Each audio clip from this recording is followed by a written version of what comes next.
close those who are visiting.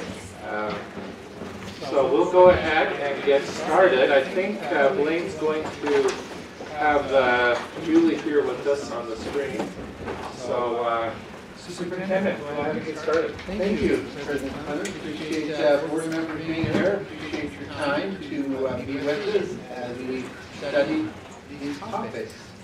So we had scheduled back in January. We'll go ahead and get started. I think Blaine's going to have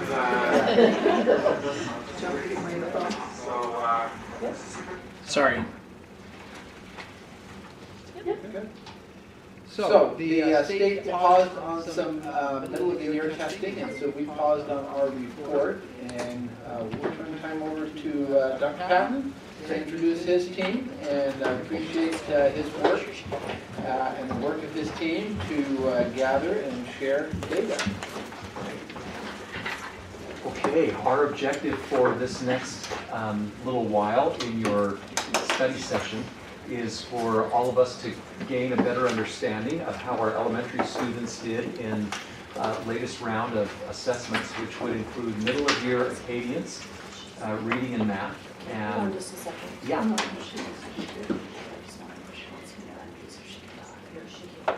Oh, because I'm stupid. Ask her again. Can you hear now? John, talk again. Hello, my name is John. That was my How would you Can like you hear me? Julie to join us? So I No, sent he's you, working on it, but she just wanted to be here until that got resolved. So that little phone is where she's Okay, connected. now she can hear you. Okay, Okay, great. proceed. well, Okay, can we just stop for 1 second? I'm waiting for her to try to join the meeting. I haven't seen her try to join in yet. So maybe you can talk to her on the phone and guide her through joining the meeting, because I think the So phone. sorry, I just emailed or texted Blaine about this. It's not letting me join the meeting without updating my Zoom app, but then not letting me, keeps failing on the install. Oh, okay. Sorry, I was just doing multitasking here, so. Well, I guess you get what you get if you have to use the phone, so If we can have her talk to Nicholas and see if we can get that installed on her computer. that's a great idea. Okay. You need the number for Julie. Here, I'll give you my phone. We'll tell Julie we'll call her in just a second. Julie, Blaine's calling you on his phone. Okay. Carry on. all right. So we want to give you an update on middle of year Acadians as well as district benchmark assessments for elementary. And just so appreciative for Rachel and her time here with us tonight, guiding us through some of the key points and where you might look to find more.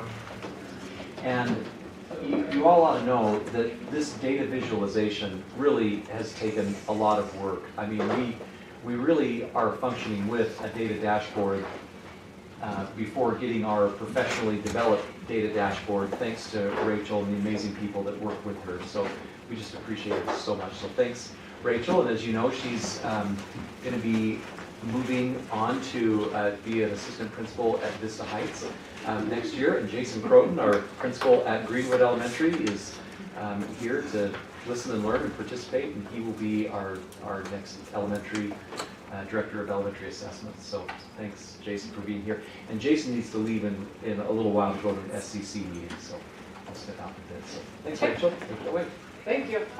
So I have Acadians data. We've got both reading and Acadians math that we're going to look at, and then we'll look at district assessments at any point. If you have questions at all, please let me know.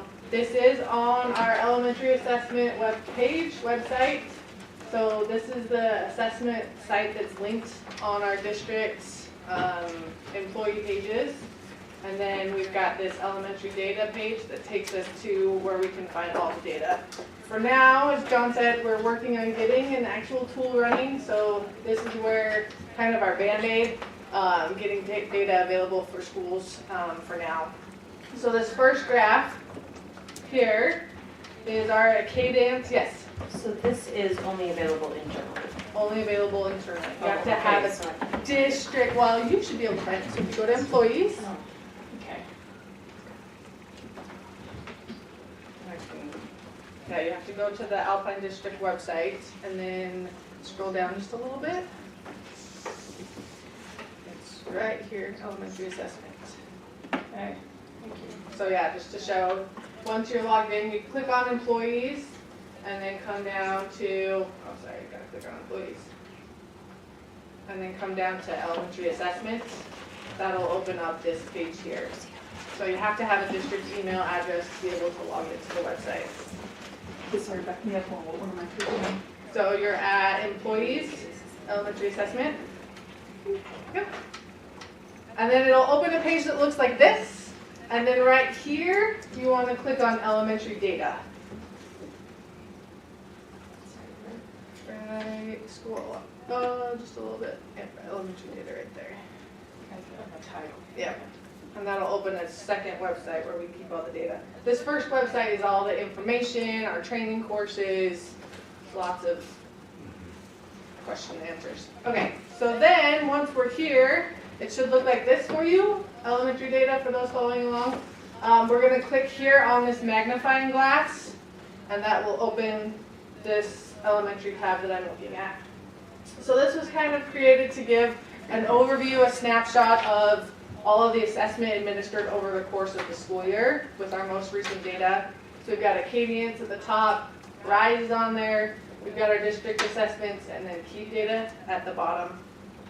So right now we're going to look at this top chart. So this shows for Alpine School District. Thanks, I'm somebody else. Sorry. You're totally fine. This is Alpine School District, so we've got our beginning of year scores next to our middle of year scores. So two ways to look at this. A lot of times we talk about those students that are at and above benchmark, so green and blue combined. We can see for kindergarten, we started the year at 66. As a district now, average, we're at 67. First grade went from 68 to 62. Second grade from 75 to 69. Third from 71 to 67. Fourth from 73 to 71. Fifth, 63 to 67. And sixth, 82 to 83. So that's our beginning of the year to middle of year, just composite scores in general for the district. For schools, or if you're wanting to look further at a school, you can choose up here a filter and look at a specific school. Another piece that I want to highlight just really fast, if you click here, and I'm just going to do this, if you're following along, that's great. If you click on that MOI, it will open a new report that is bigger because there's not much space on that other page. It again shows those same numbers. It does not have beginning and middle side by side on this one. Looks like our lines are off, sorry about that. So it'll show what percent of schools, and I have just a few schools I wanted to highlight for you here. So if I choose, I'm going to look at Cedar Valley Elementary, which is not a school that we've typically highlighted a lot in the past. They've increased quite a bit. Their kindergarten is now, I mean, it's 14 students, but their kindergarten is now 100% at or above benchmark for kindergarten for the rest of the year. And then their other grades had some pretty great improvement. First and second stayed pretty close to where they were. Their other grades went up. And they've really been focused a lot and doing a lot.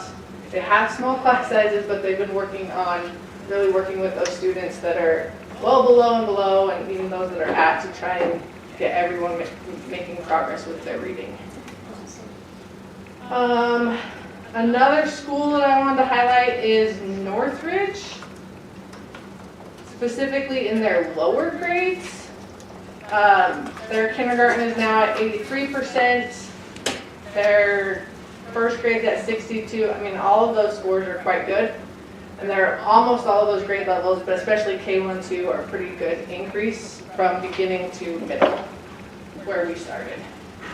And then on this report, we can also look and filter grade level by grade level. So we could look at all of the schools and then just look and see how did our kindergarten classes do.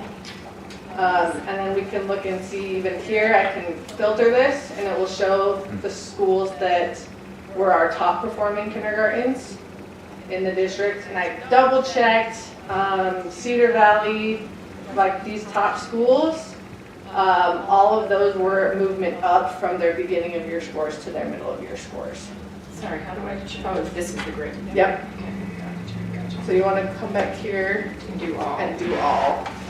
Here at the top. And then you can do your grade level.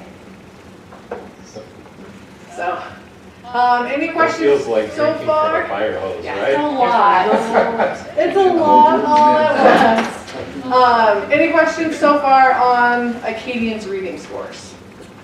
I really loved you pointing out a few schools that you noticed. Is there any other trends or conclusions you've drawn as you've looked at the data? As far as Acadian's reading, for the most part, as we saw, if I go back here to the districts, I'll go to all grades.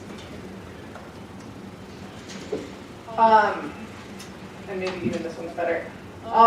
Most of our grade levels went down, and that is definitely the trend district-wide. It was hard to go through and find, there were not very many schools that went up from grade level, within the grade levels from beginning to middle. That is not the normal trend. I went through, like if we go back 4 years, our kindergarten at middle of year went from 7 to 78, our first grade from 70 to 75, second grade stayed 78 to 78, and third grade went down just slightly from 78 to 77. So this year, and last year too, we saw some decreases in the upper grades. It's not the typical pattern that we see with Acadian's reading. This is our 7th year with Acadian's reading. In previous years, we usually spiked up in the middle of the year and then dropped down again at the end. And this year we've gone down at the middle and are a little anxious about what will happen at the end. So any hypotheses? There's a lot of factors that could play into this. And really at any given school, even within the school at any given grade level, it could be any combination of the factors. But some things to consider when looking at the data, we tested for our middle of year window in December and January. Our schools that tested in December had a pretty solid testing experience. Our schools that tested in January had a much different experience. Our COVID numbers spiked right towards the end of our window. Our student absences were all over the place, which led to like a lack of continuity of instruction, which also impacted, like we just had teachers kind of burnt out at that time. So high student absences, teacher feelings at that time could have had an impact on it. I'm not saying that they necessarily did. We also had a lot of our schools are using aides to run intervention programs, and almost the whole month of January and a little bit past, those aides were pulled from the intervention programs to substitute. So we had a whole chunk of time where we had intervention programs not running as the numbers were so high with COVID. Do you find that in general there's a difference between schools that tested at the beginning of the window and schools that tested at the end? This year we tested our highest impacted schools at the end. Yes and no. So for each school, the data is good. It's hard to say that if you tested the first week or the beginning of December and you tested towards the end of January and compare those schools to schools. For next year, we're actually adjusting. We're going to be testing K-6 students with our tester team, which we've never done in the past. We've only tested K-3. And we're taking the 4-week window, which we've used that whole window to test the K-3 students. And we're saying 2 weeks of that, we're going to test all 4-6 students. And then scores should be relatable, comparable across the district. And then we'll have 2 weeks of K-3 testing. We're going to hire more testers. But then our scores are more relatable within grade levels as they're comparing across the district. So, I can comment. uh-huh. So as I've been at the different SECs and they're kind of looking over what plan they're going to put together for next year, I super love that principals sought out who was doing well, made contact with that principal, and that principal is freely sharing back, here are some of the things that we did. And so I think it's just been very cool to watch people like, these are the things we try to make it work for you. So I've loved kind of watching that. And we definitely have had like teams. We don't necessarily have a lot of full schools that they're performing highly, but we can have teams at each level, like a first grade team, kindergarten teams, that we can say, oh, these are the schools that you should probably talk to start asking some of those questions. Two other things, just to answer the question, two other things that we think have had an impact this year, and there's no way to measure it.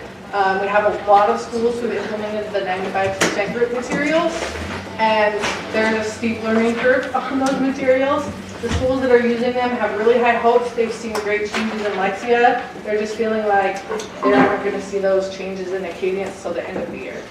And we're very hopeful. And letters has taken a lot of time and energy.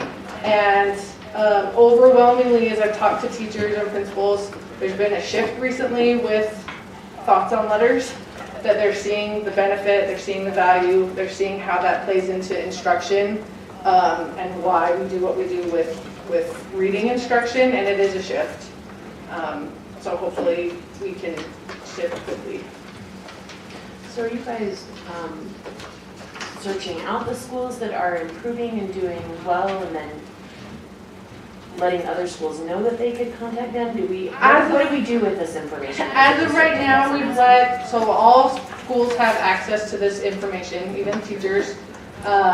So if they ask us who are some thoughts on who to go to, we can tell them by grade level. We haven't necessarily published and said, hey, here's the top people to talk to. So it's been more as the questions have been asked. And they do get asked pretty regularly. And in a principal meeting, Amber, we just opened that up and invited principals to make sure their teacher teams knew about this data display and encourage them to have that happen organically. We haven't come up with a structure right now. We value teams learning from other teams. We know it's very effective professional learning for that to happen, but to have it be assigned is a real different feeling. And so we would really like principals to be able to facilitate that happening with. I'm not saying necessarily to assign something. I'm saying if I'm a fourth grade teacher, Make the list available.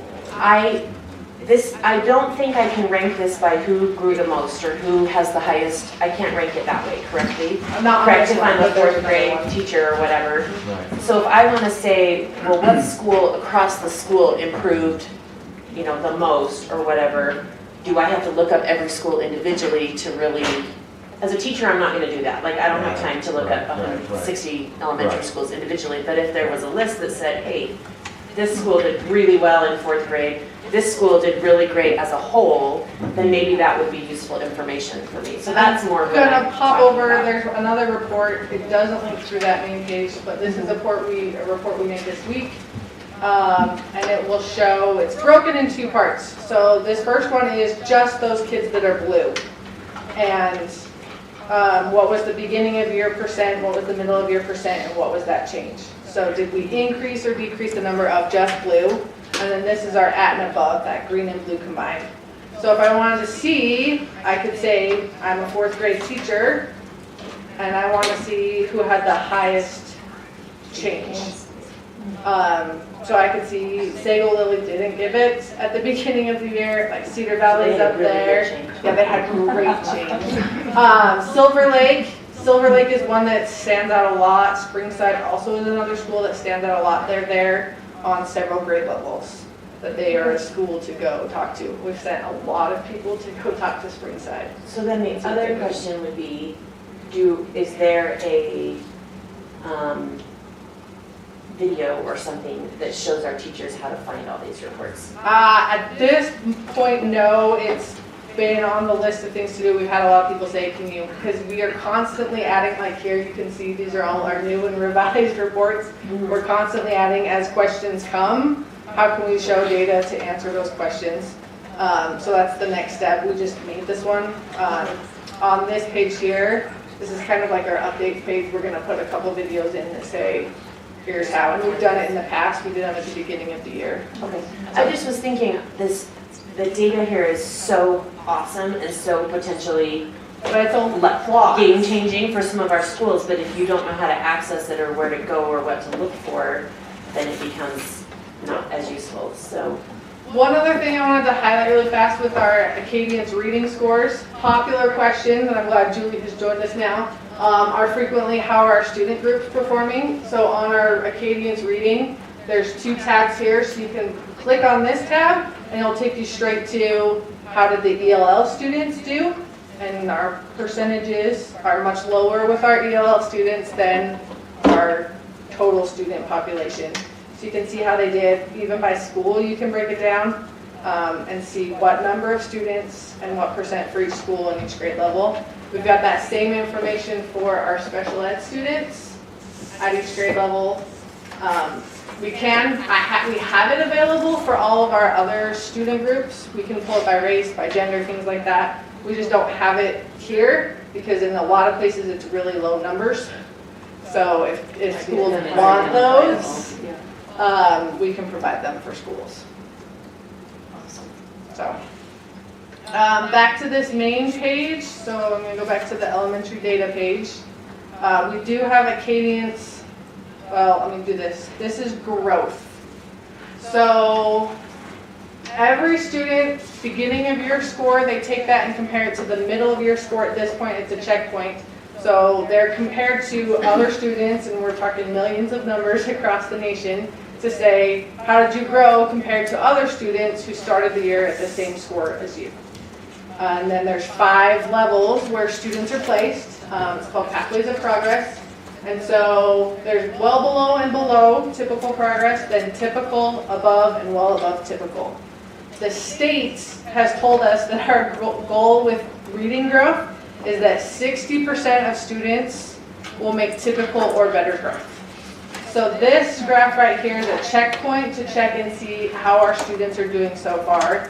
6th grade is our only grade that from beginning to middle made that typical growth, typical or better growth at 60% of students. This is just a checkpoint. When it's factored at the end of the year, they only go from beginning of year to end of year. But this helps us see, you can pull it by school, and then we've walked several coaches and principals through how to pull that on their teacher end. We just haven't put any teacher-specific data on the website at this point. So, our math scores briefly. I'm sorry. So it looks to me like the at and above went from 83% on 6th grade to 82%. So is that like, am I missing something? This one here? Yeah. Yep. Is that what we're looking at here with the So 6th this grade? is 83 to 82% as far as composite scores, but Yeah. 68% of students are on a typical or better trajectory for the year. So the rest of the nation is doing About the worse, same, going or down worse than we are? Yeah. Okay. Good news and bad news. The rest of them are going from 83 to 65 or Yeah. something like that. So, That's kind of interesting. yeah, and it is helpful, and we really stress this with teachers too, to look at both lenses. We don't want to just focus on composite scores and how students are doing based solely on composite scores. Because a red student may make incredible growth and still be red at the end of the year. But we also don't want to focus solely on just growth scores. The balance of the two helps us really know where students are at and what they need. This middle graph right here is our Acadians math scores. We only administer Acadians math in grades 1, 2, and 3. That was state mandated. And our grade levels went down. One thing to know about Acadians math, it's the first year, and we've told everyone this is our learning year. We're not stressing progress monitoring. We're not stressing huge changes. We're wrapping our heads around this new assessment, and it is pretty different. With the Acadians math assessment, they take the same assessment beginning, middle, and end of year. It's the exact same, and then at each point they're expected to perform better because they've learned more at each point. In doing an in-depth kind of survey of it and looking at the information with our math department, they feel that it's very heavy. A lot of the content that's on those is taught the second half of the school year. So we're not necessarily concerned that these numbers have dropped. We are anxious and hopeful that as that instruction continues, that they'll perform much better at the end of the year. And we've heard that from other districts as well. It has that same, I can pull up the report, compare school to school, and see ELL and SPED numbers for Acadians math. The last one I wanted to hit on really fast is just our district benchmarks. So we've got trimester 1 and 2 here side by side. Trimester 1, at the end of the window, it was said that those assessments would be optional.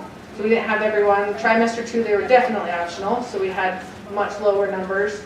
Some schools, well, I'm just gonna come here. One school really fast that I wanted to highlight is Riverview. Had a good conversation with Matt, the principal there. You'll notice that their grades, minus 6th grade with math, pretty much all participated to the same level trimester 1 and trimester 2.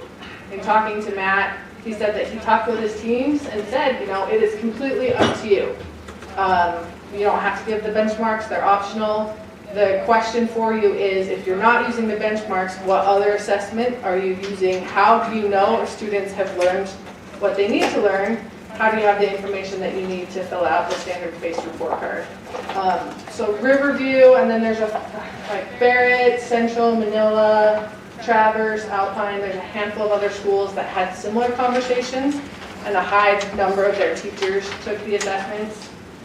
We didn't have any schools where no one participated. At least some teachers in some grade levels participated and provided those assessments. On the data, if we were to look at, if I click here, it takes us to a very similar report to the Acadians ones, where we can see the count and percent of students that were a level 1, 2, 3, or 4 on the benchmark, what the total proficiency was for that school, and what total number of students that was. It can be pulled by ELL and by SPED. So we're working really hard as a team, as an assessment team, to provide quick data broken down by student groups so that teams can focus, set goals, be informed on their goals, and work through that process as they go. Any questions, or what questions do you have? I'm not already. I just wondering if you compared male, female on both math and literacy to see if there's any trends. I have compared male and female. It really depends on the grade level, and especially on trimester 2. The data is much richer and fairly similar on trimester 1. Trimester 2, we had so few participate that it was hard in some places to tell. But it didn't, I don't remember the numbers off the top of my head. I'd have to go pull it again. There was not a stark difference between male and female. That's good. So we appreciate Rachel and her team. They came and presented to the district leadership team. I've been processing through this. Obviously, we would love to see higher middle of the year scores. We knew that we were not trending well in English language arts, in reading. Consequently, the state required the letters training. So it's probably unrealistic to expect halfway through a year where you're still dealing with the pandemic that you're going to see a significant increase. As we go around and have cluster meetings, anecdotally, qualitatively, people are saying, I appreciate this training, I'm seeing better results, I'm feeling like I'm understanding how to teach reading better, that my students are getting this better. We hope that that shows out quantitatively at the end of the year and in future years. So to me, this is just another confirmation that we are focusing on what we need to focus on, because it's not where it needs to be. We have challenges in our reading. We're not getting our kids reading at the levels that they should be. And we're concentrating on that, we're aware of that, we're giving training, we're providing resources to that, we're doing all we can to improve that, and we hope to see some results from that.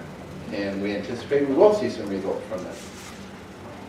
But right, we haven't seen the results yet that we want to, but it's somewhat of an unrealistic expectation. We don't want to see the declines, but there are other factors and variables there. I'm anxious to see what the end of year data is. Can you remind me what KEEP means? KEEP is kindergarten entry and exit profile. So that is our kindergarten beginning of year and end of year assessment. And our team is very committed to providing the best data that we can. so that teams can get their data immediately, make decisions, be aware. I am a firm believer that the point of assessment is to know where students are at and what they need.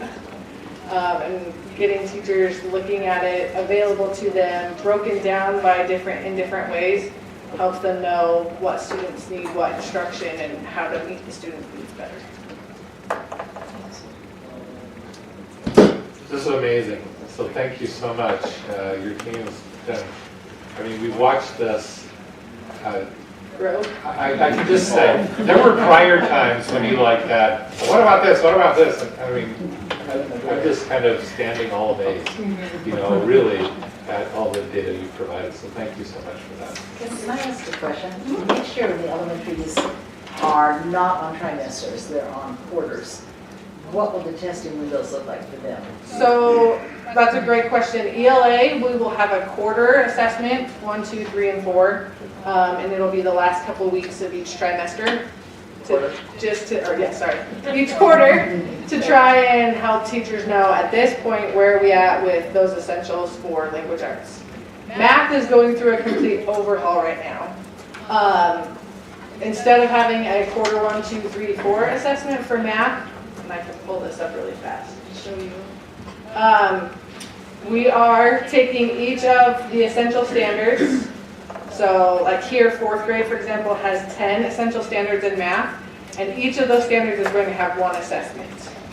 So those assessments are being revised and revamped right now. We'll go through a vetting and review process with teachers in June, and then have all of those, every single assessment will be available August 10th for teachers, and then they will be open all year long.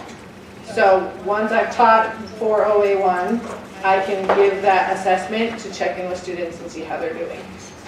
We also, within the first couple of months of next year, will have a Form B, and hopefully by the end of next year, a Form C, so that it can be given as a pre-test, post-test, or I give the assessment, see that my class didn't do well, reteach, work with students more, and then have another version to give to check and see if my interventions and my reteaching was successful. So in terms of language arts then, does that mean they'll be getting 1 more assessment next year than they are this year? If they choose to. They may not be enthused about that. You know what, and that's something right now is optional. We hope that, Sarah, they see the benefit of that. And they opt in because it's telling them where their students are in relation to a target. And I hope we get to the point where every teacher wants to know where their students are in relation to a target. And it's helpful to them, it's a blessing to them and not a burden. But that will take time for them to see it. It's optional. It's a mind shift. Yeah. And the math is a lot, that's a lot of assessments. If I'm giving 10 for each one, but we've had very, very positive feedback from teachers. They're very excited about this. They can fill out their standards-based report card. They can know exactly where students are with these standards that they're supposed to have mastered. The Acadians reading and Acadians math will still be given beginning of the year, middle of the year, end of the year. So this is the benchmark assessments that align with the end of level assessments.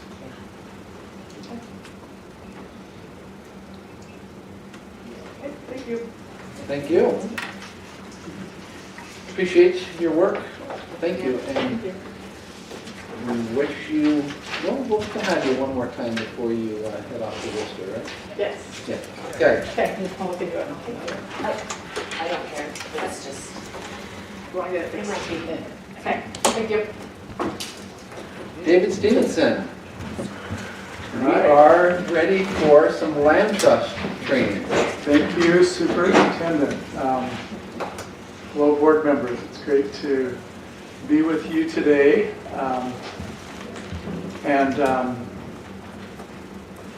As you know, we have Karen Ashman in our department now.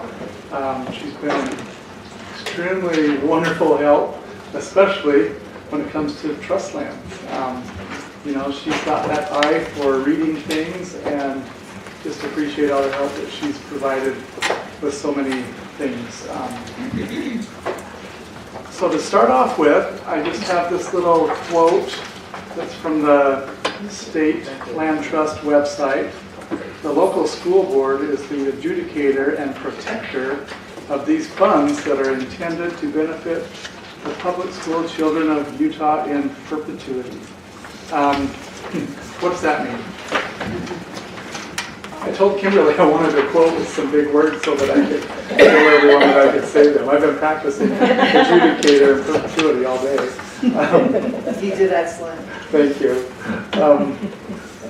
This is the responsibility of the 7 of you, the board members. And obviously, Karen and I have the assignment, but ultimately, you as the board are the adjudicator. What does that mean, Ada? What does that mean to you? It has something to do with judgment, that we are using our judgment in order to see if these funds are being used in the way that they are specified in the law. Great. And you know, just a few years ago, and Kimberly can probably remember this, we used to send the plans to the state, and they would go through them with a fine-tooth comb, and they've backed off of that. They have received a lot of feedback where they are saying the local school board is that entity that will decide just what Ada mentioned.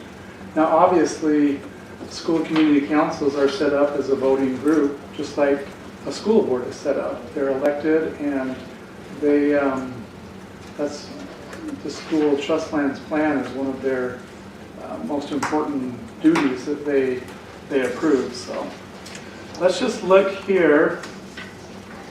Oh, quiz. We have a quiz. Was there a prize?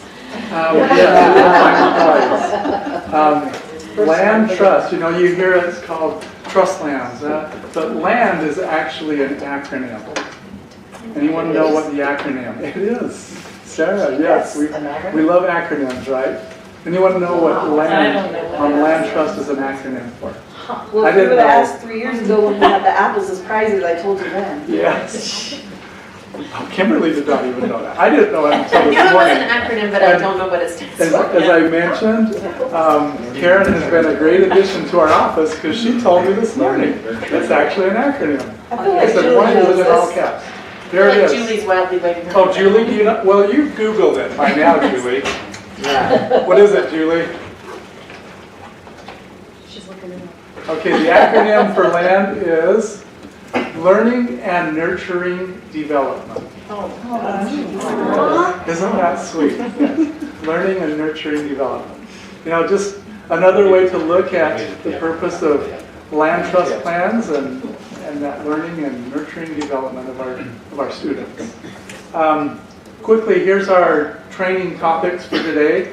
Obviously, annually we need to visit as a school board to review these various things. We want to review the fall training that took place, the support that we're able to offer, and the general SEC timeline. We want to look at the status of final reports, funding for next year, and then get into upcoming plans and appropriate expenditures, board member responsibilities, and the timeline there. So with that, I'll turn it over to Karen to talk about a few items. Okay, so as most of you know, we changed the fall school community council trainings this year. So they were a little bit different than they've been in the past, and we appreciate board members who attended those. We held 13 of those smaller training meetings, and we really liked the way that those turned out, because in a smaller group, people felt more comfortable asking questions, and they had different questions in different groups. So thank you for those of you who attended those, and I think that's something that will continue. We also had 8 new principals in Alpine School District. 2 of them came from out of state. And so we held meetings, we went to their schools and met with them one-on-one to go over last year's plan, that's their final report that we'll talk about in a minute, and the upcoming plan, as well as their current plans. And so that was a great experience for us as well, to be able to help them understand the schools that they're coming into and what had been kind of decided previously.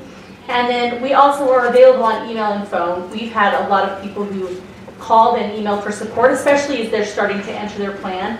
The state did an update on their website, and so there's been some interesting complications that have come with that, especially with our new schools. So that has been a great opportunity to give them that additional support. Okay. So next we will talk about the timeline. And so each of you in the packet that we just passed around, this is the timeline that we went over with the school community councils and the chair, the principal and the chair in their training in the fall, just to kind of help them have an idea. As it says up there, a successful SCC meets regularly to fulfill the many components of land trust laws. And those of you who've served on school community councils know that there are a lot of responsibilities, very spelled out. And so this is a document that the state put together. We kind of added some details that were specific to Alpine District. In January, the stakeholder reports were due, and each of you received the stakeholder reports for the district and have had an opportunity to look over those. That's a requirement by law for each school to be able to demonstrate how the funds that they were given from the legislature were spent, what the total amount was, and how that was spent. And then we've also talked about your goal as a board, priority 3, about communication and highlighting their schools, and that's also another opportunity for them to highlight some of the great things that happen in their school. It's not just specific for these items that are required by law, but it's also a great way. So hopefully you saw some of that. That's another thing that we want to improve upon in the coming years, is ways that they can help their community know the other things that are happening in their schools. The final report is another item that we'll talk about in just a minute. Those were due recently. And then one of the items that we recommended in January and February, and it's something that we have done even more recently, is look at the budgets and where they are this year, what has been spent, what is still remaining. We appreciate Laura Nebaker in Business Services for helping put that documentation together so that we can give that to schools and let them know, hey, you've only spent 60% and we're a little bit past that in the school year, so that they can plan better and have less carryover. The legislature does not like to see carryover. They want it spent on the students in the school. And right now, most of our schools have met that 60% threshold that we would hope that they would make by this time of year. And then we'll talk about the final reports. So this was something that was interesting and fun for me. We had 88 school reports. This is the final report for the 2020-2021 school year, just describing how their funds, how they met the goal or where they were within that goal, and then how those funds were spent.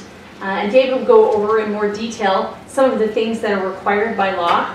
But it was really interesting for me, and I really enjoyed reading through to see how different each school approaches the funding and how they word things, how some of them will have, we had a school that had 34 action steps. We have other schools that they're a little more specific, but it's great that each school and their school community council, they have that opportunity to do it how they see fit best in their community. So that's been something that I've enjoyed doing. Thanks, Karen. Have I mentioned that it's great to have Karen on board today? Yeah, so, okay.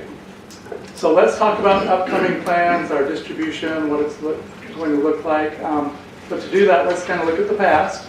10 years ago, Alpine School District received $3,875,000. And then here's the last 5 years. Back in 2018-19, it was $7,764,000. Up until this current year, we received $10 million. This was our first year to surpass that $10 million mark. And next year, it is $10,933,000. I was hoping for $11 million, but $10,933,000. So where does that money go? Who gets what piece of the pie here? Is that number set in stone? Or do they give us a number and then sometimes it's higher? It is pretty much set in stone now. It used to be that they would earn more interest and then they would come back and give more of an allocation. They don't do that anymore. Okay. It's just, yeah. Okay. So the allocations you can see there, elementary schools, 5.5 million, junior high is 2.5, high schools 2.7, and specialty schools 88,000. And that is based on approximately $129 per student. And that's based on the October count.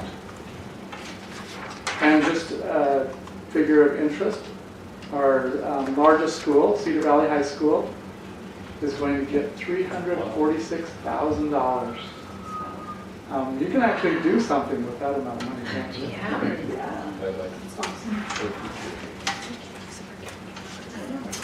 Okay, appropriate expenditures. This is in your packet. It's a two-sided document. Yes. So I mentioned before, school community councils are a great way for that local control in our schools. As I mentioned, school community councils are elected and they have this form, and I really appreciated the discussion and Stacy mentioning the experience that she's had at a couple of schools where they've looked at the data, because that is one of the responsibilities of an SCC, is to do a reviewing school-wide assessment data to find the school's most critical academic need.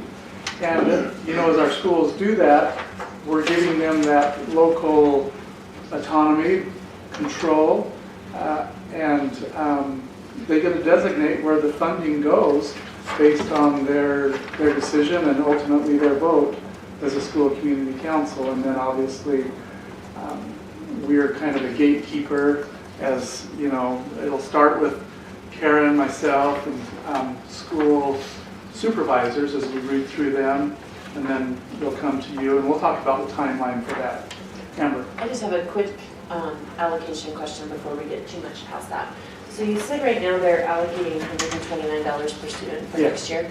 Is that based on the October 1 count? Yeah, it's Okay. based on the October. So what the number we have per school right now is an estimate until we get that October 1 count? No, it's based The on previous this year's- previous year. Okay, Yeah, previous sorry year's about that. October. Yeah, so I guess you could say we're missing out on some funds because we've grown by how many students since then, but A lot. that's what it's based on, is the October 1st, 2021 count.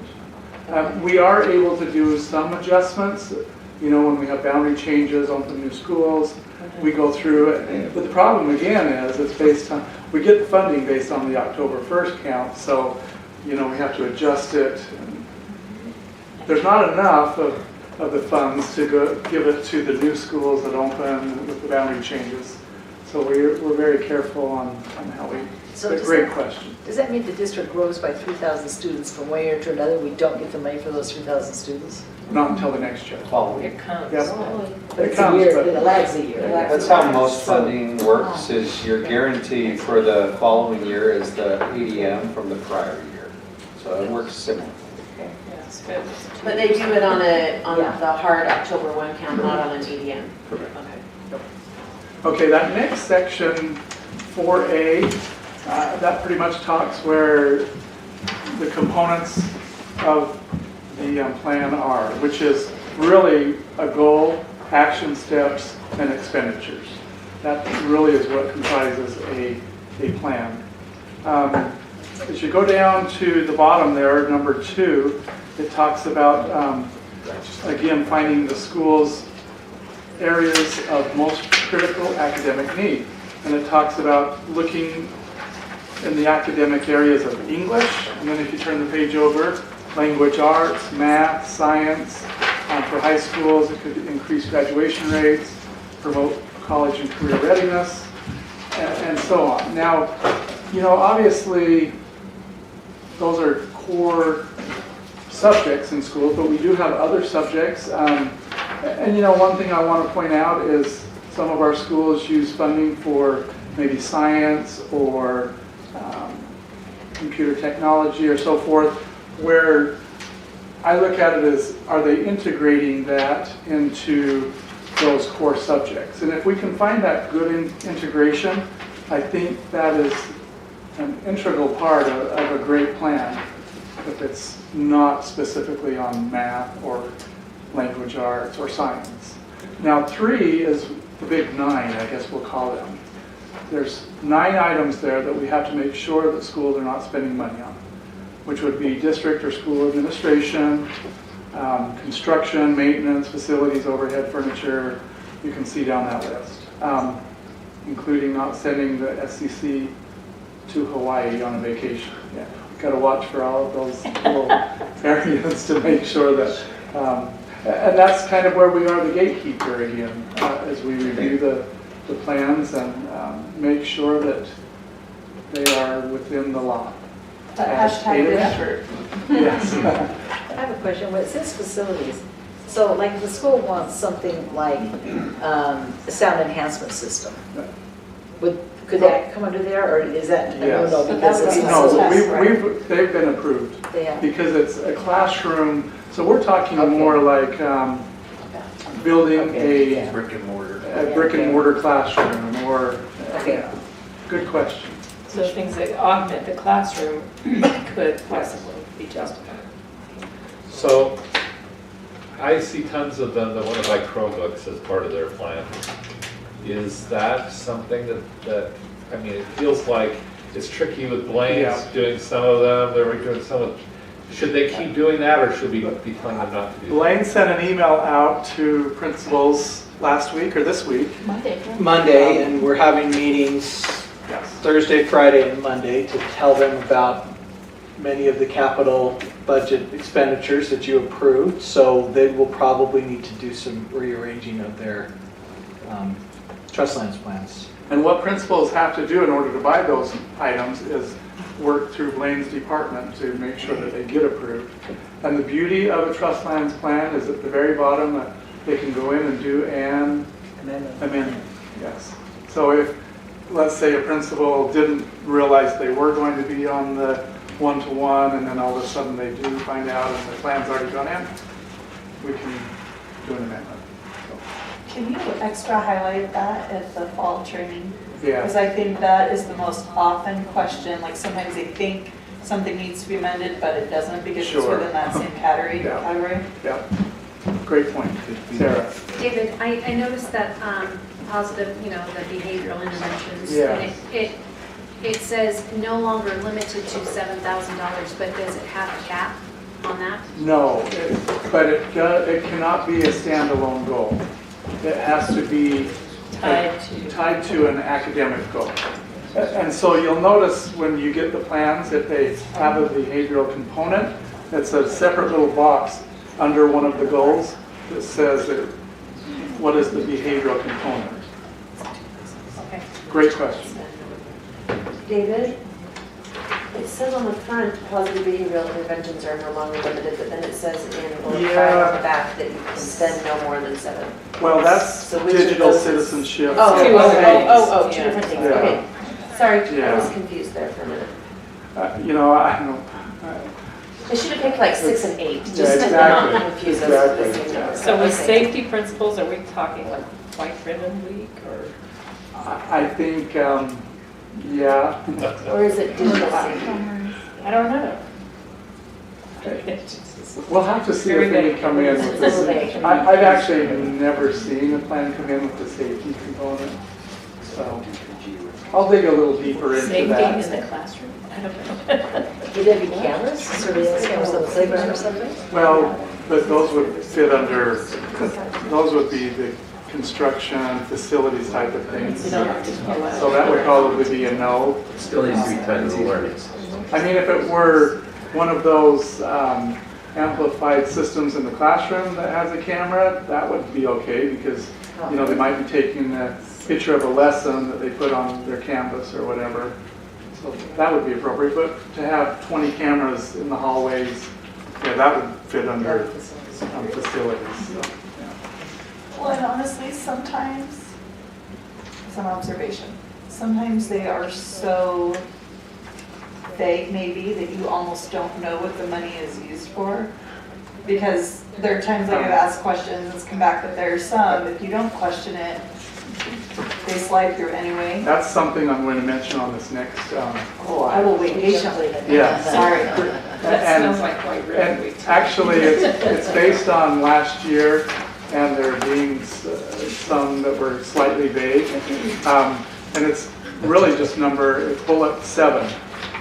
Are each of the action plan steps mirrored in the expenditure list?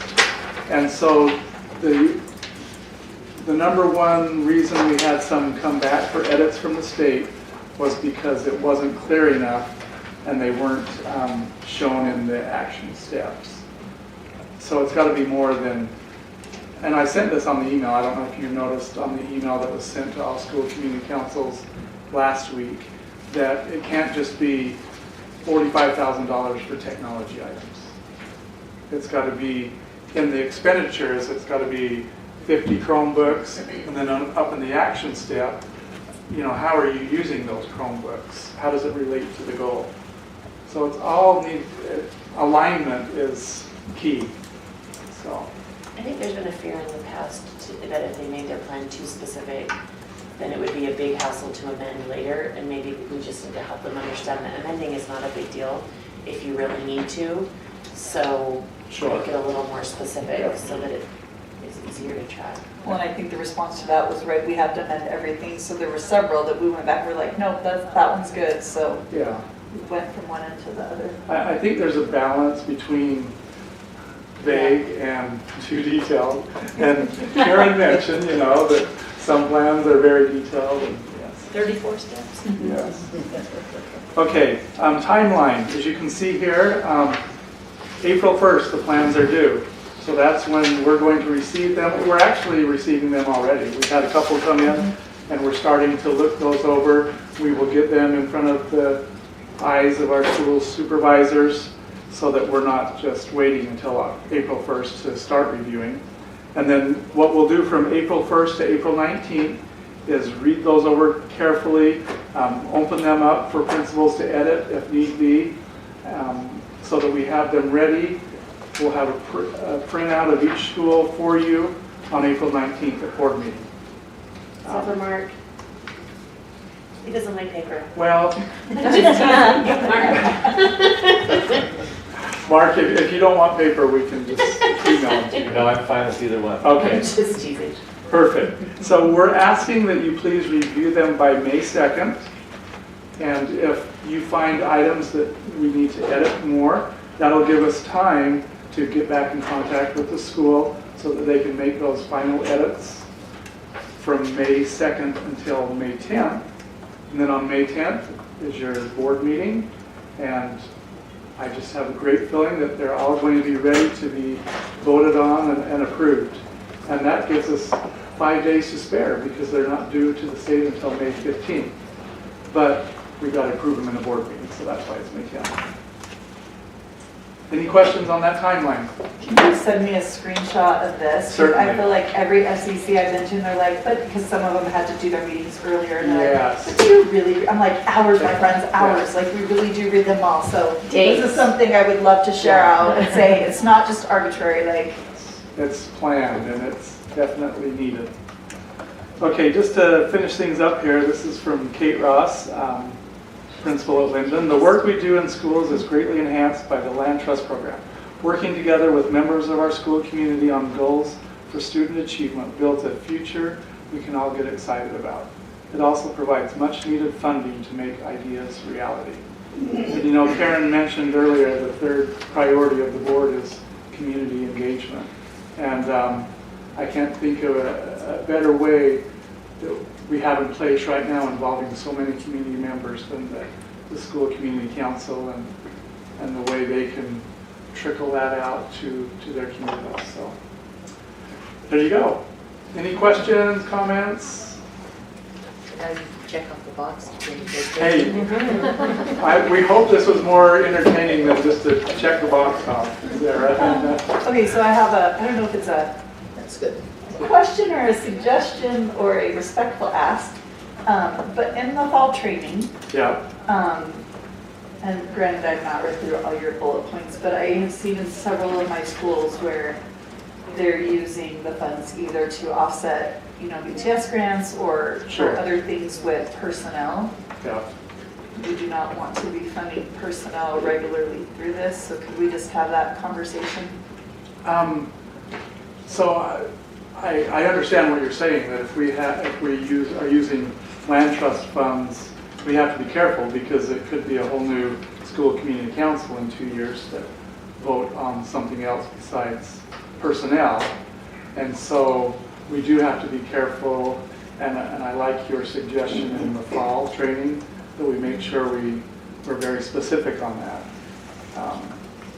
You know, It is a allowable expense, right? So maybe it's just a friendly reminder that this is good for 1 year. Right, Yeah. and so, and I think it's become kind of culture in some of our Sure. schools that when people continue to get reelected on that we're just gonna continue to do this, but then when there is a shift, then it kind of has jolted a couple of my communities, right? And so, I know, I mean, you look at Cedar Valley High School's funding. I mean, they could hire 2 teachers with that funding and make a huge impact on student learning. So, you know, personnel is the #1 use of funds, and then technology after that.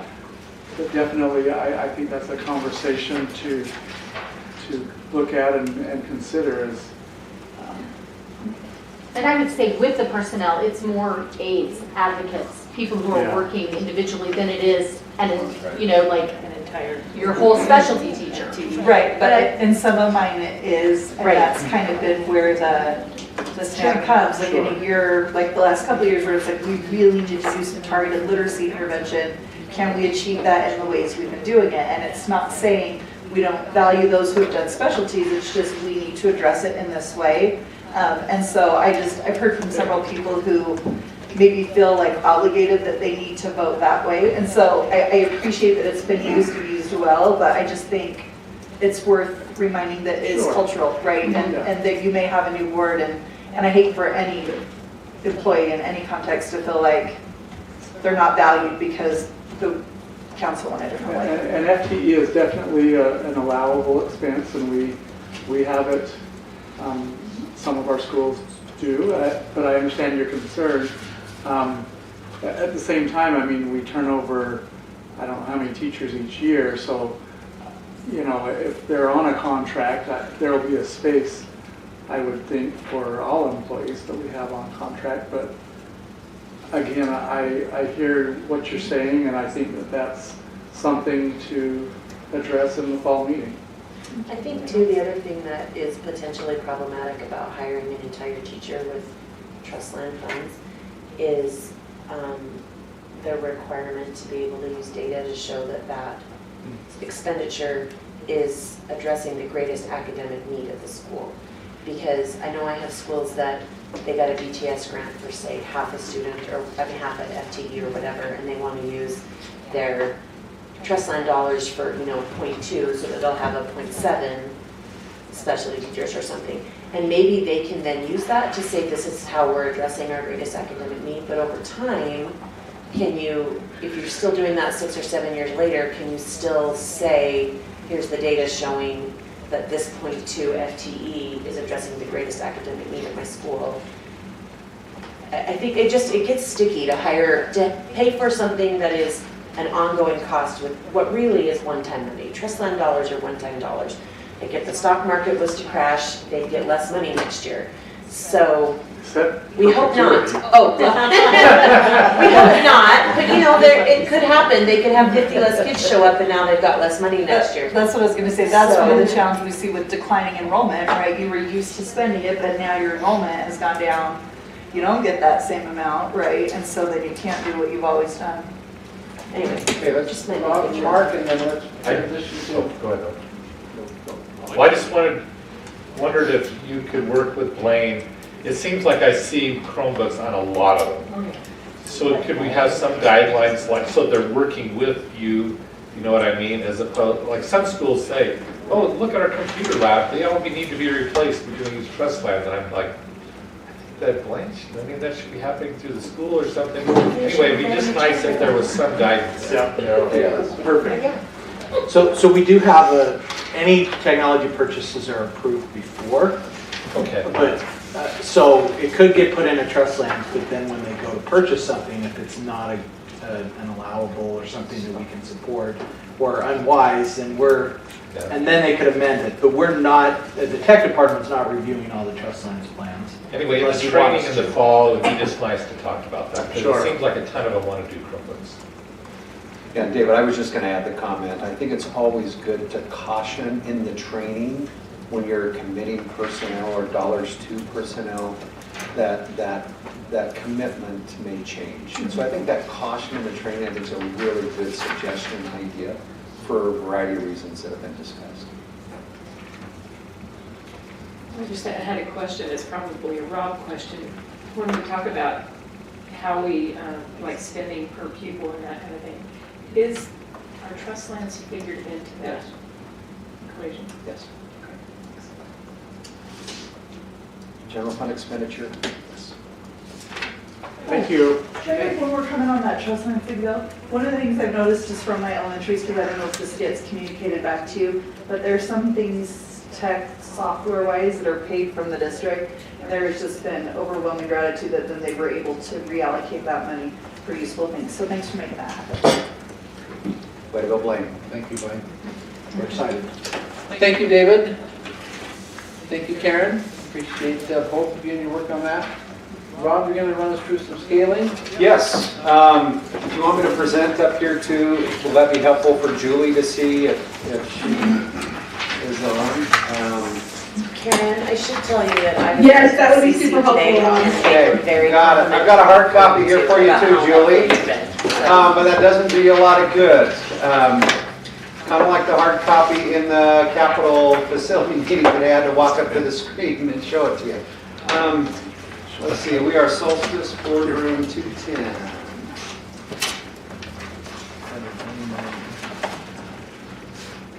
All right, and I appreciate, I've got for my team, Steve Reese and Robert Boyer, because they're going to be sharing some information later on school fees. Randy and Jason are attending a Utah retirement system training today with all the latest and greatest. And so they are not here with us, but grateful to have Steve and Robert. What I was asked to share is just some information on scaling. I met with our classified association this afternoon. Appreciate Craig Jensen also joining me for that. The board has talked about this for a little while. And we formed a working group that came together and said, how do we provide equitable resources to our schools? We want to push more resources to the schools and support them. This was part of a larger discussion on FTE savings, and I'm going to spare you all of that. But when we talk about scaling, this is not new. We actually presented our first scaling recommendation back in 2008. So here we are in 2022, and we are actually moving forward. Again, I appreciate the work that's gone in, the work of the principals and supervisors on the working group. And I'll also just say right here, it's a work in progress. There's still things that we're going to have to adjust and respond to moving forward. But here's where we're at. The board asked us to look at a better way to distribute resources in a more equitable fashion. Part of that was secondary salaries. Part of it was FTE savings. We also wanted to look at elementary needs. We had some changes with the elementary schedule, and what do we need to provide support for our elementary schools as well. So again, we got together, and by doing this, this will set the conditions for one of the board priorities to lower class size. When we talk about our moral imperative, when we talk about academic achievement, when we talk about distribution of resources and engaging our community, the one thing we hear is lower class size. We heard it last night as we met with junior high teachers talking about and answering questions about the secondary schedule change. But this will set the conditions for us to do that. Guiding principles that the working group came up with, there were 7. Again, I'm going to sound a little bit redundant, but push more resources to the schools. Increase paid certified teacher prep time. Increase certified teacher salary. The board set a goal of $50,000. We will accomplish that this year, and the board has given us a new charge for a new number to be disclosed at a later time. And we're excited about that as well. And we're grateful to work with our association and their leadership team to make that happen. Simplify the current salary schedule. If you've looked at Alpine's schedule, it is a little complex. And simplification was one of the things that this working group took on. Create salary equity in our secondary schools.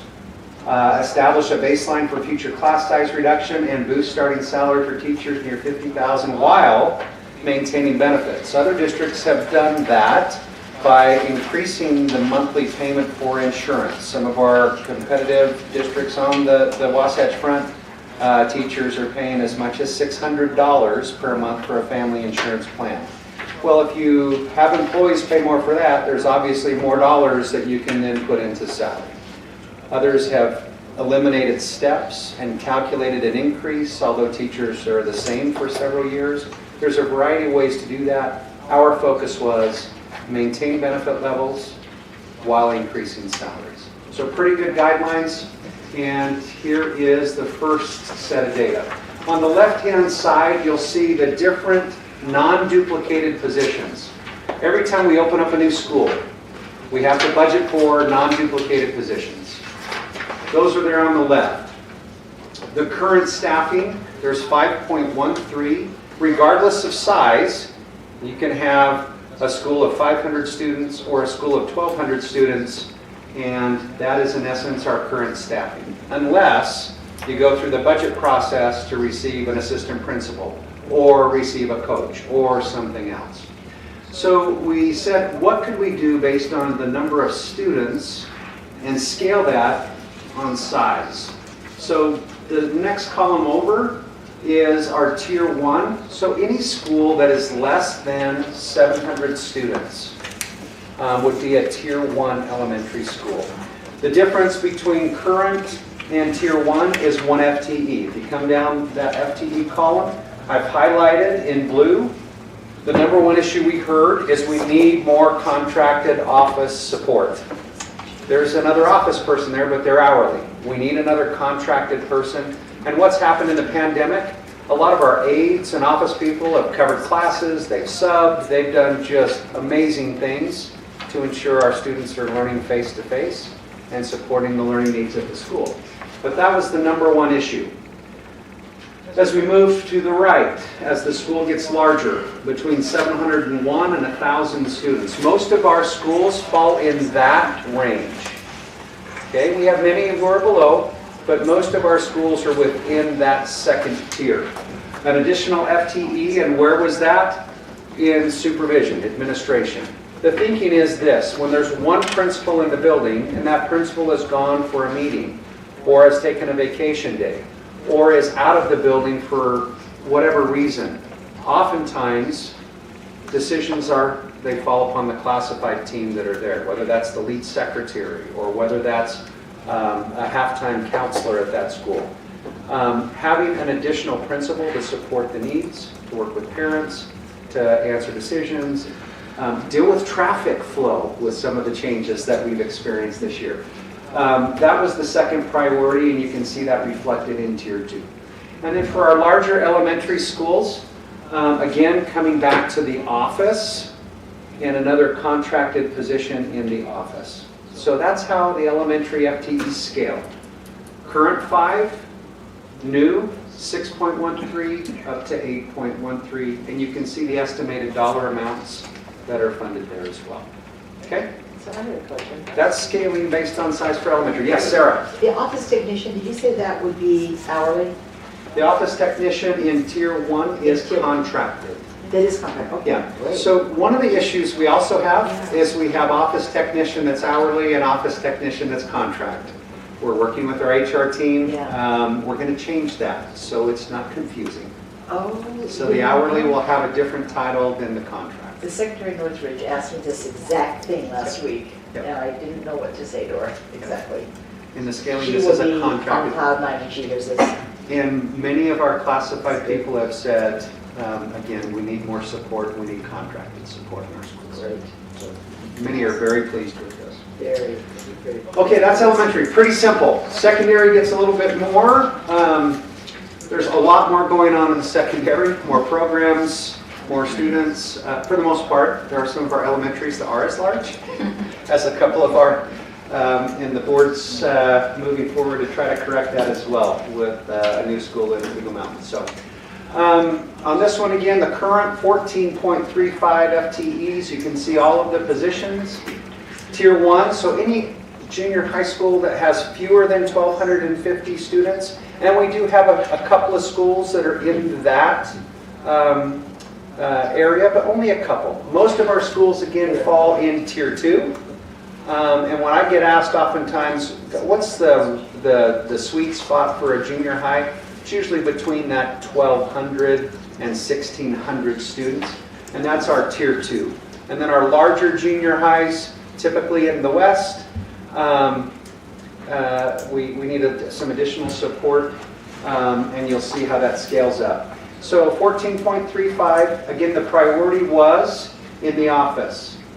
And our schools that used to be using FTE savings, what did they often use those funds for? They used it for office, copy center aides, trackers, advocates, maybe a half-time position to bring a counselor to a full-time position, etc. Okay? But the first priority here is the office. Right now you have an office technician in the base at .8125. This would have 2 full-time contracted people in addition to the admin secretary in Tier 1. Okay, so that's the primary change in Tier 1. And again, that's our schools that are less than 1,250 students. Moving to Tier 2, again, larger student body. The next priority is picking up an additional assistant principal. Why? More students, more issues, more IPs, more all of the things, more programs, more teachers. So providing that support administratively to take care of the needs of students and teams, looking at data, that's the next piece. And then for our largest schools, additional office support, additional custodial support, so you would have a contracted custodian for the day and for the night, in addition to the head custodian. A lot of our schools are being used constantly for community events. We want that. That's the civic purpose of our schools, but that does create a burden, and having a contracted custodian at both ends in our larger schools that are used frequently is super helpful to support the community with that building. And then lastly, an additional assistant principal for our largest schools. One of the other things I was asked by the Rick and Lisa today is when we scale up that large, we're usually talking about building a new secondary school. So when a new school is built, we place our contracted people first. Principals announced, they select their secretary, they're working on bringing their custodian on. Cammie can tell you about it because she opened a new school. Joel can tell you about it because he opened a new school. But they assemble their team, and it's often from the school that we're splitting off of. So this actually provides support and provides opportunity for those principals to assemble their team from that school as that student population comes back down. So that's scaling for junior high. Questions here? Yes. About 5 FTE difference as you move up, but So, I don't have my other notebook, I will carry this. I thought the threshold has come down, which I love. I'm just curious, how did I miss that came down to the 1651? this was a lot of discussion with principals, back and forth with supervisors, back and forth with our budget team to say what can we reasonably do and how do we meet the needs of schools. So it was adjusted a little bit, some give and take. This is where we landed. Thank you. Yeah, it's better for many. Well, yeah, because I got another one next year instead of. You will, in your area, because you're growing fast. High school, granddaddy of them all, biggest program, biggest facility, lots of programs. Again, you can see the left side, 16.8. Every one of our high schools had more FTEs to support the programs and what's going on at the high school. And again, how that was done is there were FTEs captured or saved, and they used those to fund all of the things I mentioned earlier. This says we're going to establish a tier. So this one, the change was a little more pronounced. You went from 16.8 FTEs to 19. Again, first priority, similar thing, office support. 3 contracted people in a high school versus a .8125 for office tech. Second priority was admin support, running programs, supervising activities. We added girls wrestling. There are other programs. We added lacrosse. We added. we're stretching, and then we have activities that need to be attended to and supervised, and so you're stretching a few people really far. And I won't share the analogy from one of our high school principals, but if you want to know, I'll tell you afterwards. It's really funny, but it's reality, and this I think helps address that. And then lastly, custodian. Contract custodian again, so you have that night contract and that day contract working with their head custodian to support the cleaning, the needs of the school, and the community use. And then for our largest schools, most of our schools fall in that tier 2, okay? And then our very largest schools, we have a handful, again, same thing, office support. One of the things here you'll see is a registrar. One of the things we learned with Westlake when it got really big, and even Skyridge when it got really big, is there's only so many things a registrar can do, and we actually added an additional registrar, approved that at the cabinet level.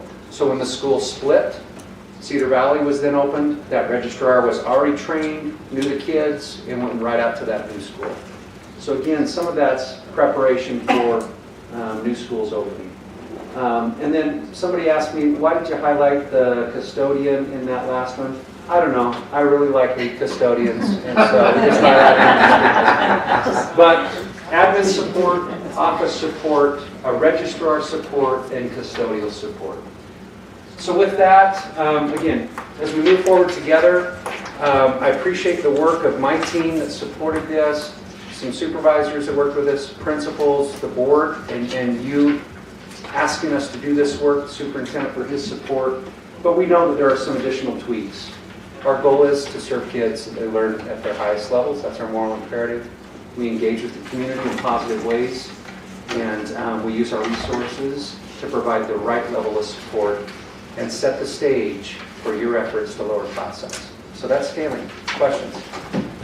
I assume the salaries here are average? Yes. Average salaries? Yes. Salaries, so there will be variance. There always is. We work on averages, and then we adjust those averages each year. So we allocate the FTE knowing that sometimes you're going to get a veteran, sometimes you're going to get a newbie, and that all works out in the averages. In a large district, that's one of the benefits, that we can do some of those things. In Morgan School District, when I had only 1,900 kids or 2,000 kids, there were things I just could not do, and I had to work off the dollars. I think we should also point out that this number is not the salary number, this is the total cost number. Compensation. Thank you. Benefits. Thank you. So it includes benefits, it includes the employer portion of Social Security, it includes all of that. Correct. Thank you. How does this compare with what we're doing now? It's a significant enhancement. The current is what we're doing now. First one. So look at the cost on the current, compare it to the others, and you'll see that it's an investment in additional support. I mean, some of these schools already have some of these extra positions, or all these newer ones. Many of the schools have used FTE savings to fund those positions. We're saying, again, setting the stage for class size reduction efforts, we've got to get on the same page. Then we can truly, when the board says, Rob, bring us a plan to lower class size by 5 students over a period of time, now we can say, here's what it's going to cost, and here's how it will directly impact the classroom. Thank you, Amber. You pointed that out. Why did you bring that up? Okay, well, we say. Rob got tired of you bringing that up. That's Nope. Sarah says she's happy to put her thing off to next time. Okay, so I apologize for that we took all that time. Oh, no, that's The good. board requested for more student data, student learning data, so we're bringing that to you regularly. This was a request also by board members to see, can we see where we end up with scaling, so hopefully that meets your needs. Appreciate Rob and his team for their work on this and the presentation, David, and then John and his team for work on data. Excellent. Any other questions or comments board members want to make? So I think just as we're talking with our communities about the scaling of things and the over and under the FTE savings, I think what we really can do to help be helpful is to communicate out. This allows us to get the right people in the right spots, right? And so we have a really accurate picture of what each school's needs are. So I think it's going to be fabulous. And so I think just helping the community understand what the switch is here. And I think it puts our principals in a place where they're not begging they don't feel like they're begging for resources. It's understood what their burden is and what they're expected to provide at their school, and we're providing it. And then anything that we do to influence class size beyond that will directly impact the class size and not be absorbed in that struggle to staff the school. And I think it also helps them to not have to have a battle with themselves over, I really need another registrar. Am I okay with bigger class sizes to make that happen? They aren't going to have to do that. And that's a crucial decision. So this was run by the association. Yes. Did they love it? They asked a lot of questions. Did they love it? I think every change, there are challenges and there are opportunities. Do they see the merit or the reasons for it and the guiding principles? Yes. Were they supportive of that? Yes. But are there some potential issues? That's why that last slide, we need to make tweaks. We need to continue to support and listen and invest. Our goal is high levels of student period. And how do we support that? That's what we're doing.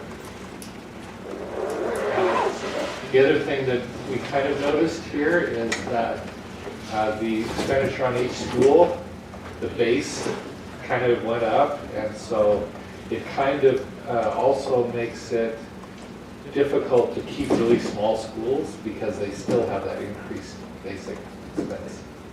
So anyway, just another side effect. Okay, we will now go to adjourn until 6 o'clock, and we'll have a board meeting.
board meeting for the Alpine Board of Education. We especially appreciate those who are coming to congratulate those who are being recognized tonight, and we'd also like to recognize Board Member King, who is joining us remotely. So let's go ahead and we'll begin with the Pledge of Allegiance by Cammie Harper, and then the inspirational thought by Corey Lester. Please stand and join me for the Pledge of Allegiance. I pledge allegiance to the flag of the United States of America and to the republic for which it stands, one nation, under God, indivisible, with liberty and justice for all.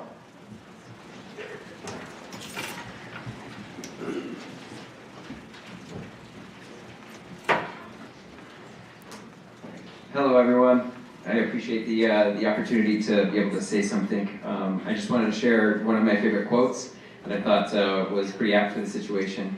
It is a Muhammad Ali quote where he says, "Service to others is the rent you pay for your room here on earth." And it's one of the things that I love in thinking about our moral obligation to be able to serve the people around us. And the things that we'll be hearing tonight are wonderful stories about people who have been serving our communities, and hope that I can take that message and think about ways that I can serve the people around me as well.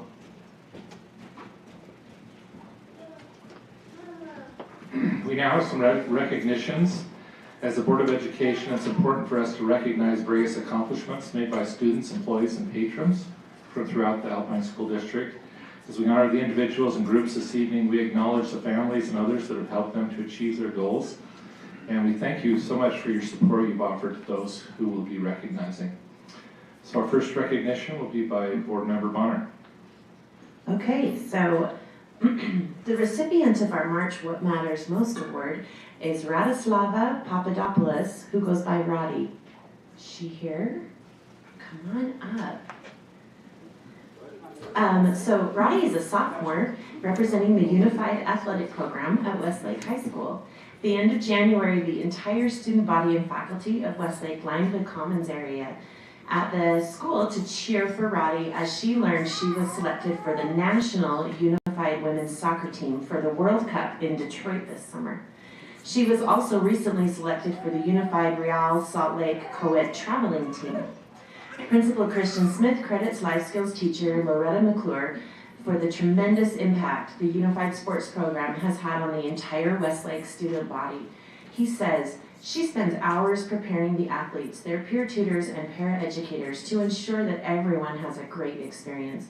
Loretta and the Unified Sports have elevated Westlake school culture to a place where everyone has an opportunity to participate and succeed. Avery Hansen is a peer tutor in the Unified Sports Program. She has also had an amazing influence on Roddy. In addition to Roddy, we honor Ms. McClure and Avery for their dedication and doing what matters most at Westlake High School. I have to say, I got to go be there while Roddy got her, while the announcement was made, and it was amazing. Like really the entire student body and staff and everyone was there, and it was incredible. So congratulations, Roddy, we're so happy for you.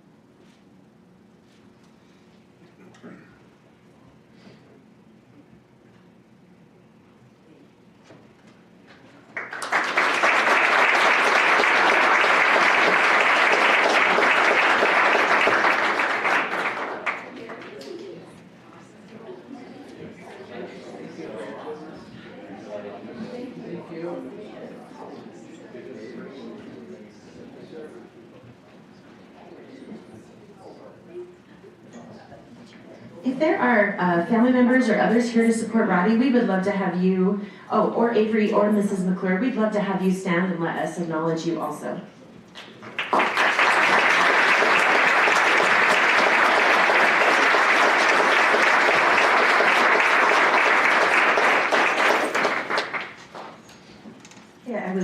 to invite Mr. Graydon and Principal Hart up.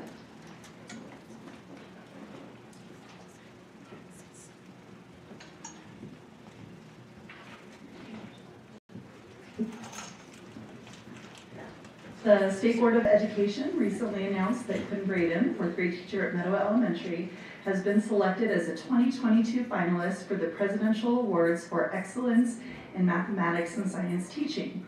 This is the highest honor bestowed by the United States government, specifically for K-12 science, technology, engineering, mathematics, and/or computer science teaching. Finalists serve as models for their colleagues, inspiration to their communities, and leaders in the improvement of STEM education. Congratulations, Mr. Graydon.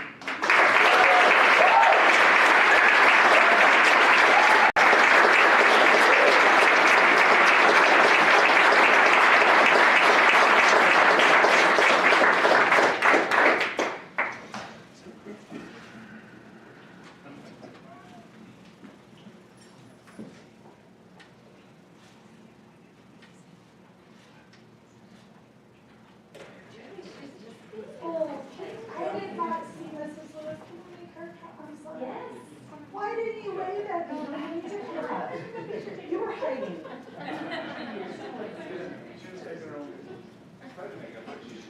And clearly, like, nobody had my back on this. That's okay.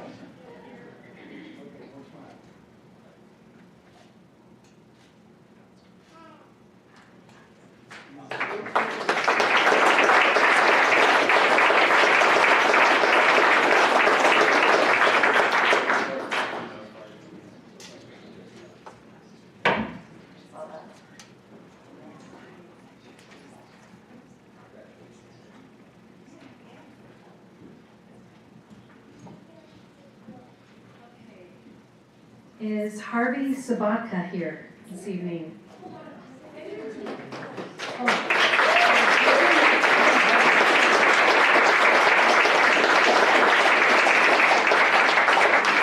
And Harvey, am I pronouncing your name correctly? Sabatka? Oh, no, you gotta give me the real pronunciation. What is it? If you're in Europe, it would be pronounced Sabotka. Sabotka. But in America, it's Sabatka. Tomato, tomato, Sabotka, Sabatka. Okay. Yeah. Well, Harvey Sabatka has been employed by Alpine School District as a bus driver for the past 11 years. He is now in his 88th year and probably the oldest employee in the district. He has had some amazing and very meaningful experiences as a bus driver, and based on the notes and the letters he has received from both students and also parents. He plans to partially retire after this school year from driving full-time. Harvey has left a positive mark and represented the school district very well. Thank you, Harvey.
Family members for Harvey or for Mr. Graydon, can you stand so we can acknowledge your presence here tonight as well?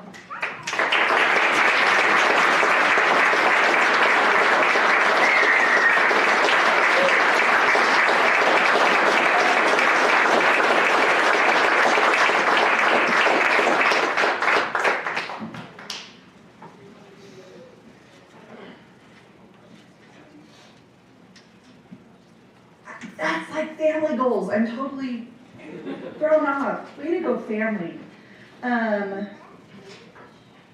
Landon, will you come up here? Woo! Landon Burkle, a 6th grade student at, oh, Mrs. Hart and Mrs. Lewis. I'll get this right eventually.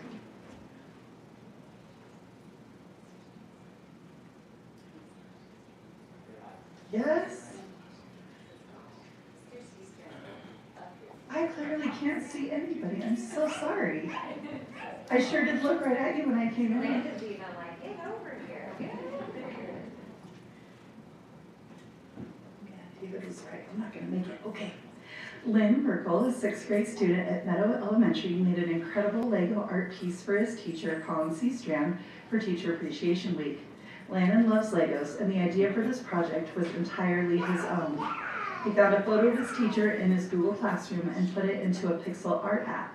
He then went to the Lego website and manually selected and ordered each individual Lego piece.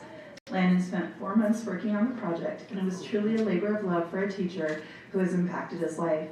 Thanks to Mr. Seastrand for creating a classroom environment where students can excel. Let's watch a short video of the unveiling of the Lego.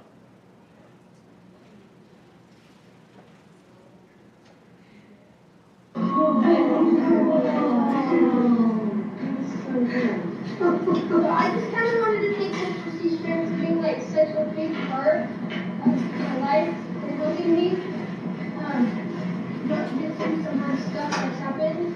And the school year has been really awesome. And that you really love him and you guys, and I just can't wait for this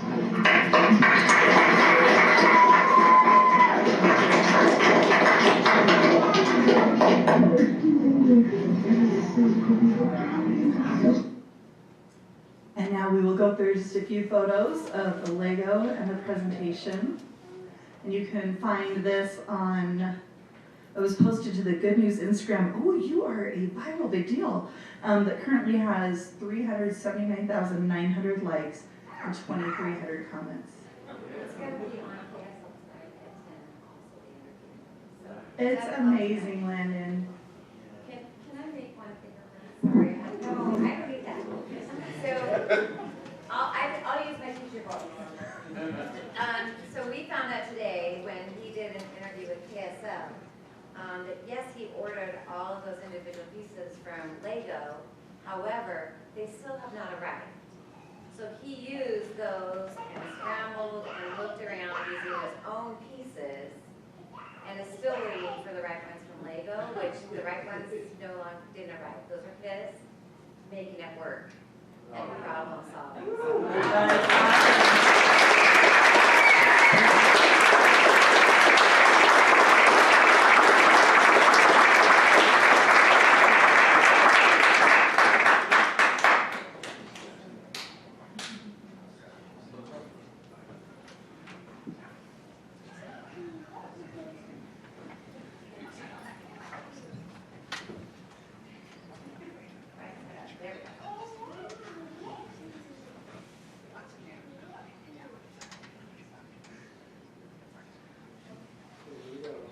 Let's see, Sarah.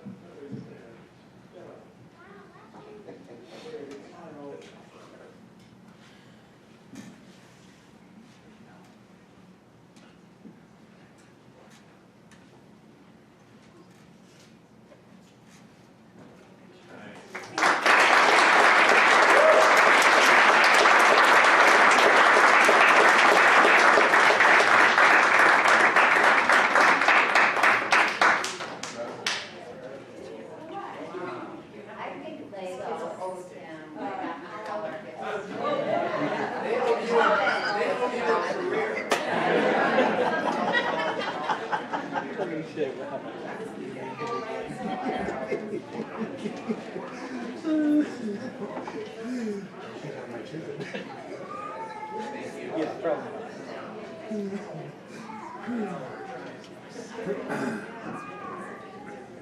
We do it during the teams.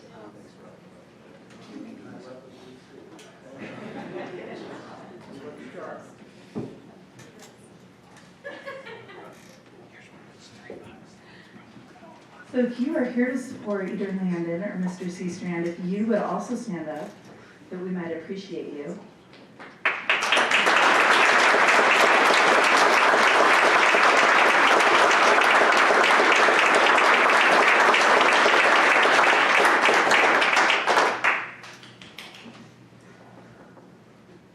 All right, tonight we would also like to announce the recognition of the 6A Lone Peak Girls Basketball and 6A American Fork Boys Basketball Championship teams. Although it was a little bitter for Pleasant Grove fan to say that.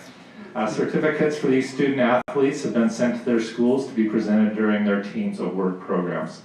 So we really appreciate all of those who've come in attendance to support these persons receiving awards. If you want to go now, that's totally fine. It's not implied or anything. You're welcome to leave, but you can stay if you want to. So thank you for being here with us.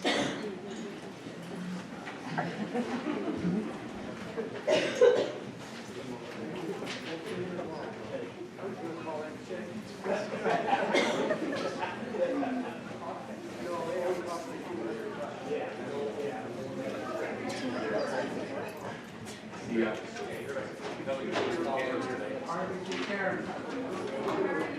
Thank you to be behind the wheel in the morning.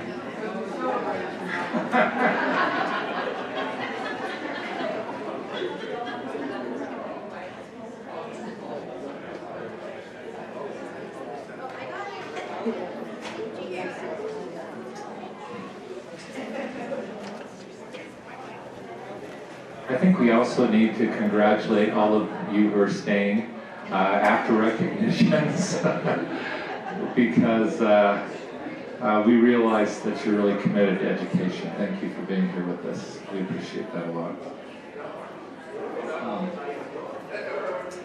So we do not have any community comments tonight. However, no one has signed up. If there's anybody who is here who would like to comment, you're welcome to come up now. Otherwise, we'll go ahead and move on to the next agenda item. We did get 3 online comments, which the board has all had a chance to review. We also, by the way, got some comments through the feedback button on our webpage that we've also looked at. And so we really appreciate community input and in any of those ways that is provided. So next item on the agenda is we need to approve the minutes. Do I hear a motion? I'll move that we approve the minutes. For a second? Second. Motion from Sarah Hacken, a second from Amber. Any discussion? Seeing none, all in favor say aye. Aye. Aye. Thank you, Julie. Any opposed? I said aye, but I'm not sure if you guys can hear me. Yeah, we heard you loud and clear. So, Perfect. thank you. Keep it up. Superintendent. Yes, thank you, President Clement. You have received the claims for this month, and I recommend your approval. Is there a motion? I move that we approve the claims. Motion. Second. We have a motion from Stacy, a second from Ada. Any discussion? All in favor, say aye. Aye. Any opposed? Aye. That motion passes. Thank you. In your routine business, you have a budget summary, the Alpine Foundation Board summary, personnel hiring and releases, LEA-specific licenses, and student trip requests. And I recommend your approval and note and express appreciation for your willingness to accept the CTE last-minute addition to that trip request. And that is honoring those who qualified for that trip at the end of February. And so they quickly got that in and would recommend your approval of that routine business. Is there a motion? I move that we approve the routine business. I'll second. Motion from Stacy, a second from Amber. Discussion? Thank you to those who got that in so the students can be part of it. It's an exciting thing. Okay, let's go ahead and vote. All in favor of approving routine business, say aye. Aye. Aye. Any opposed? The motion passes. You also received in your board documents a resolution, resolution 2022-009, authorizing art pieces declared excess for disposition. I appreciate the picture of each work of art that was included in your board document, so you can review that. We have partnered with art experts. Appreciate Rob and his team bringing them in to review all of the art that we have, making sure that we are not declaring excess any piece of art that has historical value for the area or has a monetary value because of its worth. And so these are all pieces that were determined not to have significant historical or monetary value, and we would like to sell those off in surplus. Is there a motion? I'll move to approve resolution 2022-009, authorizing art pieces to be declared excess for disposition. I'll second. I think you defer. Okay, we'll let Sarah Beeson be the second. Amber made the motion. Any discussion? I just had a question. I mean, I noticed there was like a Mary Cassatt, a Renoir, you know. How, if we have public that want to purchase these, how is that done? Board Member King, would you like to describe the surplus process?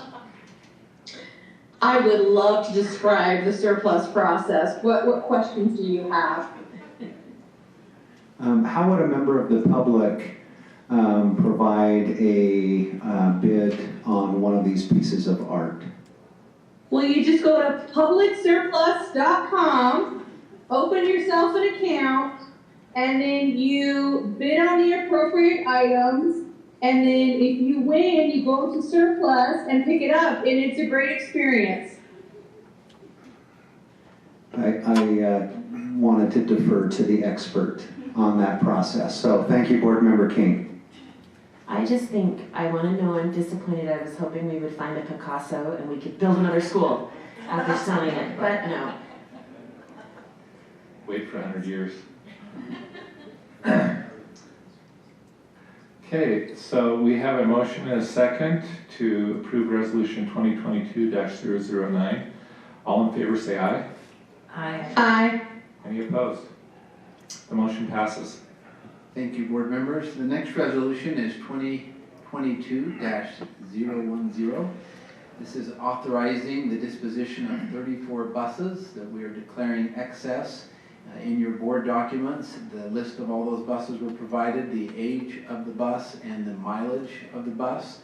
There is one bus that is a little bit more recent or current, but has significant engine problems as well. So those buses are anywhere from 18 to 22 years old and have upwards of 200 to 300,000 miles on them. So they have served us well, and we would like to declare those excess. They get to a point where the repair costs are just cost prohibitive, and we need to turn them over to the public for purchase if they wish to. And they can go through that same surplus process to purchase the bus if they. So we'd recommend your approval of that resolution. I move that we approve resolution 2022-010, authorizing 34 buses to be declared excess for disposition. Is there a second? I'll second it. We have a motion from Ada, a second from Sarah Hacken. Any discussion? I just had a question about when we have buses like that sit maybe even for a couple of years, is there a strict state requirement or a law that I guess forces us to make sure it's insured even if it's sitting, or so we can't say, well, they're sitting on at our bus garage, we don't want them insured, they have to be insured even if they're sitting? Yes, we insure every bus by VIN number, and we are fortunate in Utah to have our state risk management, Brian Nelson and his team The cost to insure a bus, I believe, is $100 per year. And so when you think about how many miles are driven, millions of miles, how many students are transported, because of the good rates and because of that, the good work that they do and our transportation team does, the cost is not significant. It's another reason to dispose of those, because then we would take that off our inventory fleet and no longer insure that, but we do pay it as long as we have it on ownership. And did you say $100 a year? $100 a year.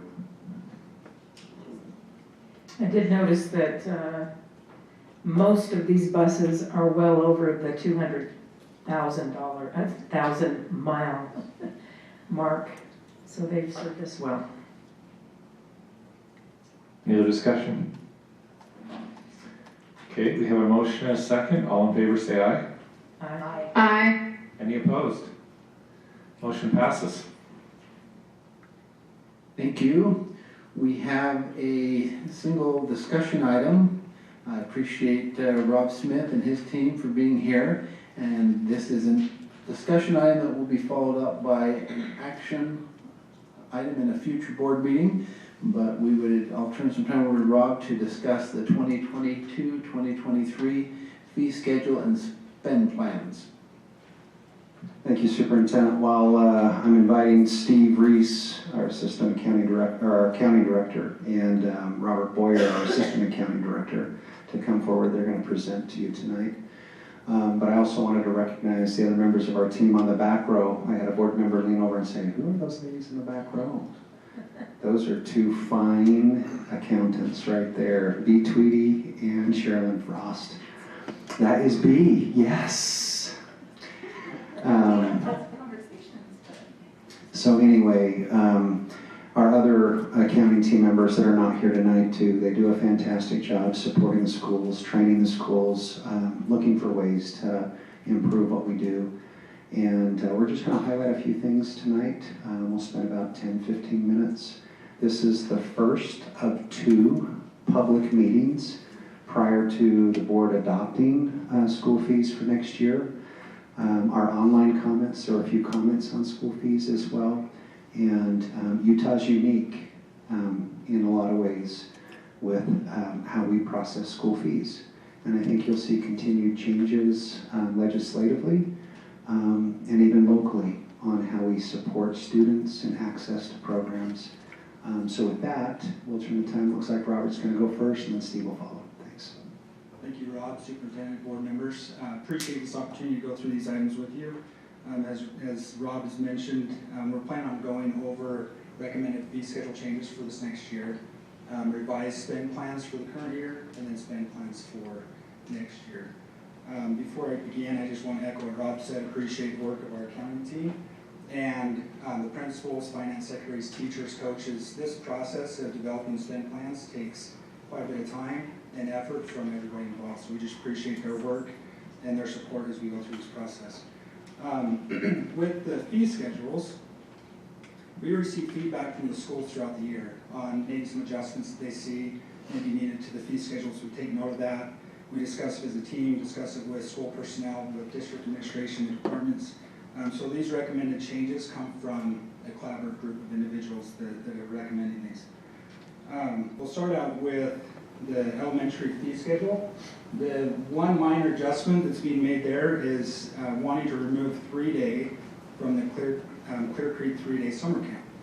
That summer camp is evolving, changing, and it's no longer 3 days, and so the request was made to remove that from the schedule.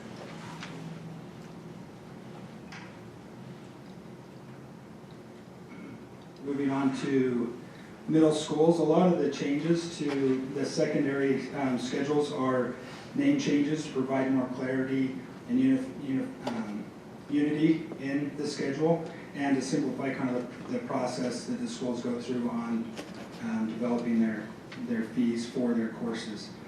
So as we look at the junior highs, we've added under CT curricular fees per semester to clarify that those fees are by semester. We also have added fees behind extracurricular activities and curricular clubs just to provide unity in the schedule so that every category has Also, on the junior high schedule, we have removed the instruction materials fee and technology fee. So due to new legislation, we can no longer charge a textbook fee, which those two fees apply to. So this next year, we can no longer charge those fees, so those are being removed. We have added, under the curricular clubs, CTSO national trips. There are occasions where you'll have a 9th grade student that qualifies to go to nationals. And in the situation where the affiliated high school is not participating, that 9th grader may go. And so this fee is there for them to be able to participate. Otherwise, they would be going to high school, and that fee would be under the high school schedule. We also... Robert, can I ask a quick question? Yeah. So we have a lot of schools that are deciding to go one-to-one technology-wise, right? And I know, is this the technology fee that's being eliminated that they were planning on using to cover those devices? Yes. Okay, so the question, I guess, and I don't know if that's a question for Robert or Superintendent or Rob, how are they planning on covering the costs of going one-to-one now if they can no longer charge a technology fee? So this was a result of House Bill 391 that was passed back in 2020. If you'll remember, Representative Carrie Ann Lisenby, the Senate sponsor, is our current Lieutenant Governor, Deidre Henderson. And it set out in the future elimination of textbook fees, and it had very clear definitions as to what they would define as textbook fees. Fiscal year 23 is the year that they set that those fees would go away. We've been working with Blaine on options. One of those options we did talk about in Finance Committee. The board will remember we talked about when I shared the capital finance plan. There was reference to financing one-to-one devices, learning-ready classrooms, and other technology to meet the instructional requirements and needs. We haven't solidified that because the board still is in the budget process. So we do have some recommendations. We will have some support. If this revenue is not generated at the school, we will need to replace that with another revenue source. And there are a variety of ways to do that. The board ultimately will make that decision, and that will be made by June when you adopt the budget. So we have capital financing options, there are cash options, there are a combination of options. When our schools went into the one-to-one, it was very clear when we, well, I guess Blaine's gone, but Nick, you're in the back. You're the technology guy for tonight. There you go. But it was very clear that they would, if this went away, because we knew that that was coming, that there are other sources, whether that's TSSA, whether that's trust lands, or whether that is unrestricted 0500 or school allocations that they will use to provide the resources for one-to-one. Again, even though all of that was put in place, if this is an instructional need, we need to have, I believe, a district-wide plan to ensure that there's equitable opportunity for all kids. That's why we have the other options reviewed in the plan. Okay, follow-up question to that. So not all of our schools chose to go one-to-one. As part of that budgetary process, are we assuming that, I guess, the dollars that have been requested to cover that, would those cover just current schools that are one-to-one, or would that cover, because, I mean, what if more secondary schools are like, oh, we don't have to, the district's going to pay for it, so now we want to do one-to-one also. Are we anticipating all secondary schools? Are we anticipating just those who've requested? I saw the budget request, I'm just wondering how many schools were intending that to possibly cover? Ultimately, all schools. If that's what the board decides, and that is an instructional requirement, then there would be a funding plan put together for that. So there was 9 schools initially. I believe there were 16 additional schools that wanted to go one-to-one. And again, if Blaine were here, he would correct me, but I know that the first group was 9. I think the second was 16. But yes, there will be more who are moving in that direction. Some have gone by grade level. So you might have seen at an elementary school a 5th or 6th grade go to a one-to-one where other grades haven't. But the finance plan contemplates each and every option that our schools would choose to go, ultimately all of them. Thanks, that helps. Sorry to derail the discussion. Great question, great answer. Any questions on the junior high schedule? Moving on to the high schools, similar changes to names, adding fees per semester, per program, just to clarify what some of those fees are for. In addition, instruction materials and technology fee removed from the schedule as well. There are 2 new CTE courses that were added at the request from Michelle Price for the agriculture systems and mechanics advanced fees.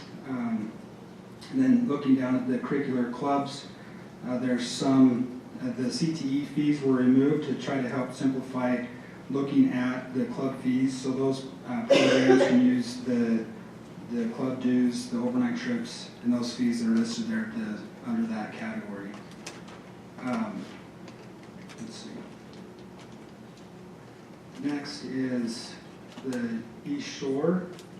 There were some name changes on the East Shore fees. Sorry, Robert, I just wanted to quickly ask, in the notes, it talks about a $5,000 maximum, and that's for international travel, is that correct? So that's per activity that a student, the maximum amount per activity the student could be charged. So that would be any fees, whether that's trips, whether that's uniforms, whether it's participation within an activity, that's the maximum amount that they could be charged.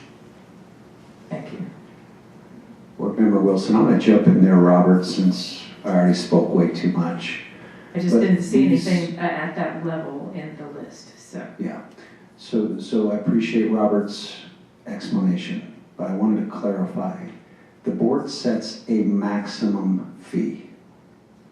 Our schools often will charge much less than the maximum fees. Each school has a different school or community standard that they serve. Some have different fundraising opportunities than others. Some have different donor situations. Some have fee waiver situations that are different than others. So this establishes a maximum, but that does not say every school or every program charges those maximums. We tried to, again, a couple of years ago when this was implemented, we tried to say what's the highest case or worst case scenario, and we established that. Our principals, our program directors, our coaches do an excellent job of trying to keep those costs more reasonable because it impacts our families. And so I just wanted to, at this point, point that out. They do vary school by school, and they should vary school by school because there are different programs and different standards, etc. I hope that's helpful. So that is a cap, and it doesn't define any activity that's listed there. It's just a cap.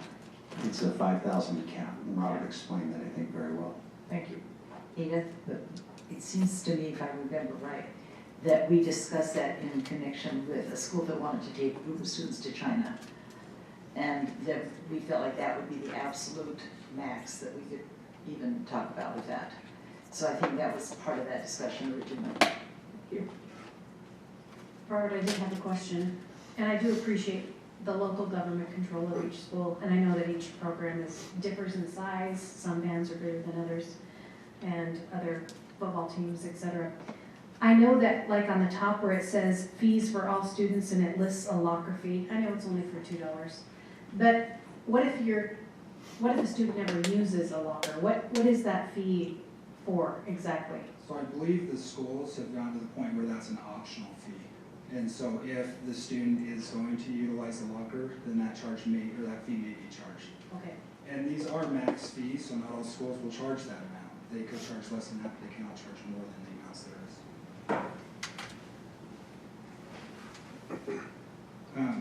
Okay, so just moving on to East Shore, just a couple name changes there. We met with the East Shore principal and staff and discussed the fees that they're charging, and it was recommended that they change the fee from digital curriculum unit to proctoring per unit.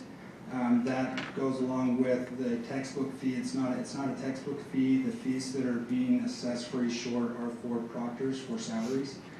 So that adjustment was made to the description on that fee. The last item is the driver's education fees. We've had a $45 classroom fee and a $105 behind the wheel or road and range fee.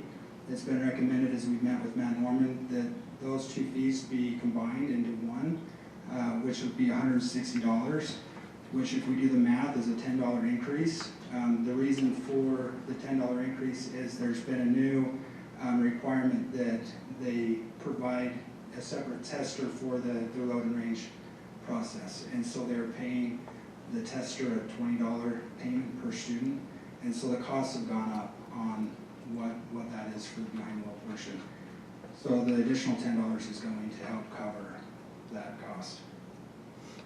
That process also, by combining them into one fee, helps simplify the process that the schools are going through and driver's ed fee.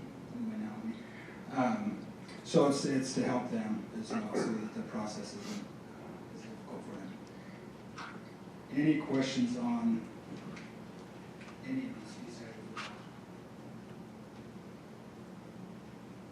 I have a question. So on the East Shore, you eliminated the online driver's education fee. Oh, yes. Are we, yeah, do you want to explain that in context with what you just said? They're no longer offering the driver's ed. Okay. And so we've removed that fee because it's no longer offered at East Shore. So was it just offered at the local school, or? So they offered at the local schools and Polaris.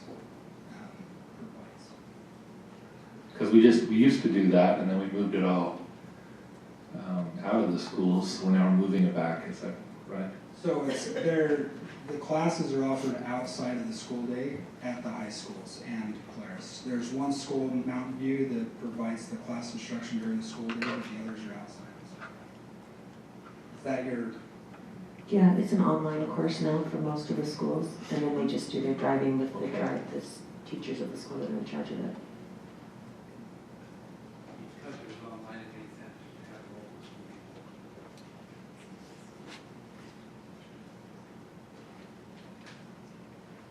So is it online, or do they hold it in the classroom at the school? I'm just curious if you know. I'm not sure on the answer to that. I know that they do offer online.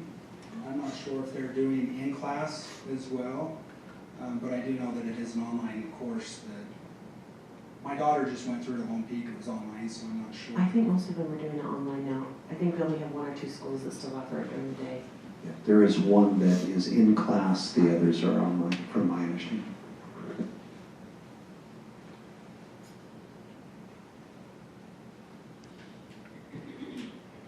Robert. So for the last piece, I just want to go over the new spend plans. And so, as you recall, we have our school fees website that you can get to by clicking on school fees at the footer of any school website or the district website. And here we have links to the board approved fee schedule maximums, and we have links to our spend plans, as well as links to all the state resources that a parent or student might need, like fee waiver applications, and as well as some of these documents in other languages. So from there, I'll jump over to the first thing I want to go over was our spend plan revisions. So as you recall, some of you have received requests from schools to make mid-year adjustments to their spend plans. What we did, just for transparency, is combine all those into a spreadsheet for the full board to approve tonight, approve at the next board meeting, along with the spend plans, so that there's transparency and visibility with those revisions. The next thing I wanted to show you is our spend plans in a program called Notion. So you'll go to this website, and then you can click on any of these schools and then drill down and see their spend plan. So I just wanted to pull up a spend plan from American Fork High. Let's pull up baseball here. So this is what their spend plan looks like. It shows the fees they're going to charge, the fee amount, as well as any planned fundraising that they have for the students to participate in to help offset the cost of those fees. And then a summary of what that revenue will be spent on. So for example, the participation fee will go towards officials, transportation, and supplies. And so you can use this program to drill down on any secondary school, so junior high or high school spend plan. And then we have a Google Sheet for the elementary schools. And they do their spend plans here because what they're doing is very minimal, and so it's easier for them to just do it in a spreadsheet. And so here you can see some of the after-school activities that our elementary schools are doing. And they're not doing anything during the school day. This is all just fee-based activities after school. And I'll just put a plug in. One of my daughters participated in an after-school golfing class at Thunder Ridge, and she absolutely loved it. And came home one day, she had won the chipping contest, and the instructor had given her $1 for winning. And there was a boy in the class that felt so bad that he came in second place that she gave the $1 to him. And so I was just really thankful for some of those life lessons those kids get to participate in after school. So I appreciate the schools that do put on some of these extracurricular enhancement activities for our kids. Is there any questions about spend plans or how to access and review them? Okay, we really appreciate your time. Can I just share one thing? I really appreciate Steve and Robert and our team. But the reason we brought the spend plans to you, it's similar to the budget that you adopt. So we're bringing you all of the amendments for the current year for your approval, and then the tentative plans for next year. And again, I just want to give a plug to our coaches, our principals, our advisors. This is a lot of work. And this was put in motion again when that legislation was passed a few years ago. The team's done a great job of providing training and support. And we're trying to make it as easy as possible and as transparent as possible for parents to accomplish some of the goals that we have. But anyway, I just wanted to put that plug in for the team, and then just to say, what we're trying to do to make sure it's easy for people to navigate one website to go to look at if they have questions. And anyway, thanks for your support. Yeah, I just want to chip in that I really appreciate the transparency, and looking back on the way things were before this law, it was much more difficult to figure out what was actually going on, and I think that fees were higher back then because schools kind of levied aggregate fees, and now they're more specific to the activities kids are involved in. I would like to go on the record as saying I really value these programs that students pay fees for. Being on a football team is a great opportunity. However, I don't think that should be absorbed by all taxpayers. I think it's okay for the football players to be responsible for some of that cost. We have had bills in the legislature that have tried to eliminate all fees, and I guess I feel like that could end up pushing sports into clubs, which would be even more exclusionary of those who can't afford them. And so I feel very strongly that this plan is a good one, and I feel I hope that there's the transparency there for parents to see what things are being spent on, and to determine which activities their kids can be involved in, with the understanding that there are fee waivers if families cannot afford to participate. So, any other comments? I have comment. I love the spend plans. I know that they were met with a little bit of resistance initially, and that they are a lot of work. But for a parent who is interested in activity, now they can see exactly everything that is going to be involved. And there are no surprises. A month or two after a student decides to participate in something, they don't have to say, oh, I didn't know about that or that or that. Everything is there. It's absolutely clear, it's transparent, and it helps families plan their family budgets and plan their activities, especially if they have more than one student and they are involved in several different activities. So I think this is a wonderful step forward. They're very clear, they're very well done, and I think going forward it will be much easier to maintain those than it was to create them originally. So I think the spend plans are a real blessing to parents and to students alike. Something I wanted to say about fees for the public, just to be aware. Most of our schools, when your child's registering for classes, they have usually on their counseling website or somewhere, they'll have course descriptions as to what the different courses cover. You know, what items will be learned in that course. And most of them have right there what the fee for that course will be. And so it is possible for students to know long before August 1st what the cost of the courses or the activities they've chosen is.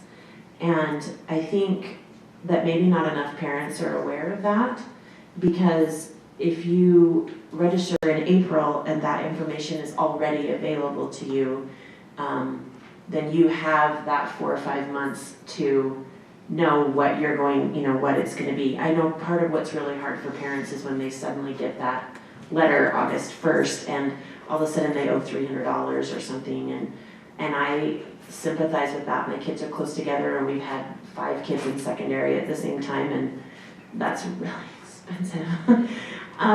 But we were able, when we registered, to know what that cost was going to be and have that 4 months to kind of figure out how are we going to budget for this, how are we going to, make this all happen. So I just want to make sure that people are aware that when you're registering, check those course descriptions on your school's website, and they will tell you what the anticipated fee amount is, even more than our fee schedule will, because like we said before, the fee schedule is an absolute maximum that can be charged.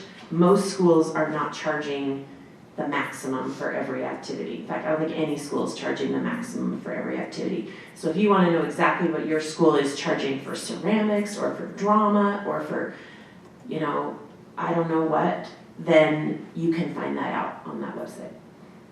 A little piggyback off you. I only had 4 in secondary at once, 3 at the high school though, and that was expensive. And one of the other options is you can take all of the required fees and you can actually do like a payment plan. So I had the lovely, fabulous Corey just set up, we're gonna pull this much money out of your account each month. And so we were able to kind of set that at the beginning. And so I think some of the questions we get, people just don't know it exists. So there are absolutely fee waivers, you can know the details, and you can do a monthly thing, which makes you feel poor, but kids have great experiences, so it's awesome. Other discussions on school fees? Okay, so we'll get a chance to talk about this again and vote to approve them at another board member meeting. Membership report. Yes. The membership report for the end of February, I'll just share with you a few highlights that stuck out to me. Our elementary enrollment since October 1st of this school year is up 379, junior high up 78, high school is down 311. Those numbers are fairly typical. We generally see growth in our elementaries. Junior high stay about status quo, and then because of high school, early graduation, and other changes, those numbers drop a little bit during the year. But as a district overall, from October 1st to now, we are plus about 150 students. We see continued growth in our West elementary schools, and in addition, Greenwood Elementary is growing, and then Lake Ridge and Orem Junior High. As that population in Vineyard starts to get a little bit older, we've seen growth in our secondary schools there, Mountain View High School, and then Lake Ridge and Orem as well. So that's my summary of the membership report. Thank you. We now have time for board member and superintendent reports and information items. Are there items that board members would like to report on? I've got 2, if I may. Perhaps some of you remember, last month we introduced the feedback button on the district website, and I am happy to report to you that in the first month, we had 94 people use that feedback button. Some of them were anonymous, most were not, and they were on a variety of subjects. And so from the district viewpoint, you look at the feedback, and then they have a column like where it was routed to and how or when it was answered. And so every one of those has been answered, and the goal help me David, it was within 24 hours or 48 hours, approximately within 48 hours, say. 24, okay. The goal is to have every one of those answered within 24 hours, and they have met that goal so far. So I think that is a good option for parents and public, that they know that they can use that and they know that they will be heard. So that's a report on that new option. Second thing is, the Alpine Foundation Board met this week, and we are really excited. This is the time of year when we award the Accent on Excellence Awards, and we ask principals to nominate either teachers or employees of various other kinds of jobs. And we have doubled the number of awards we're giving this year. In the past, we've had 10 Alpine teachers that were awarded. This year, we're going to have 20. And we are going to be choosing those. We're in the process of choosing those right now, and we will be surprising those teachers in their classrooms at the end of this month. So it's coming up, and for me and for I think all of us on the board, that is really a fun thing to do, is to go to their classrooms where they have students right there and give them this award. And then because COVID seems to be dying down, we're hoping, we will be able to do a banquet for them this year as well. And we haven't been able to do that for the last 2 years. So we're planning to do the banquet, and we have a sponsor for this award, which is doTERRA, and they are paying for a lot of the costs of the award this year in terms of the certificates and the plaques and some of the gifts that we're giving them. So we're very excited that that is in process, and we'll be awarding that soon. Other reports?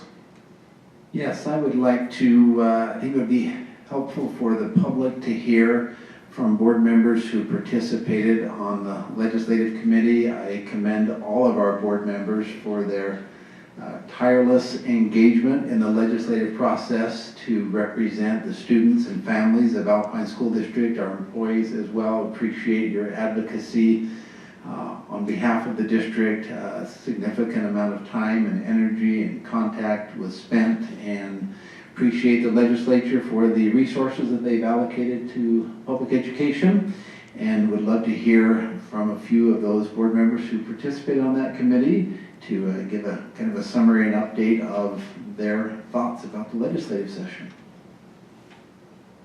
Do you want me to start? You Give you can the scorecard? start if you want. Go ahead. I'll defer to you. Well, I'll defer to you. Go ahead. Okay, well, let me just give a scorecard. This is our scorecard. School Board, Legislative Committee, we took positions or tracked or prioritized 19 of the over 100 education bills. We didn't take positions on everything. We took positions on bills that impacted Alpine students significantly. Of the 19 bills that we tracked, we actually took a formal position on 15 of those 19 bills. 5 bills we supported, of which 4 of those 5 passed. 8 bills we opposed. 6 of those bills were defeated.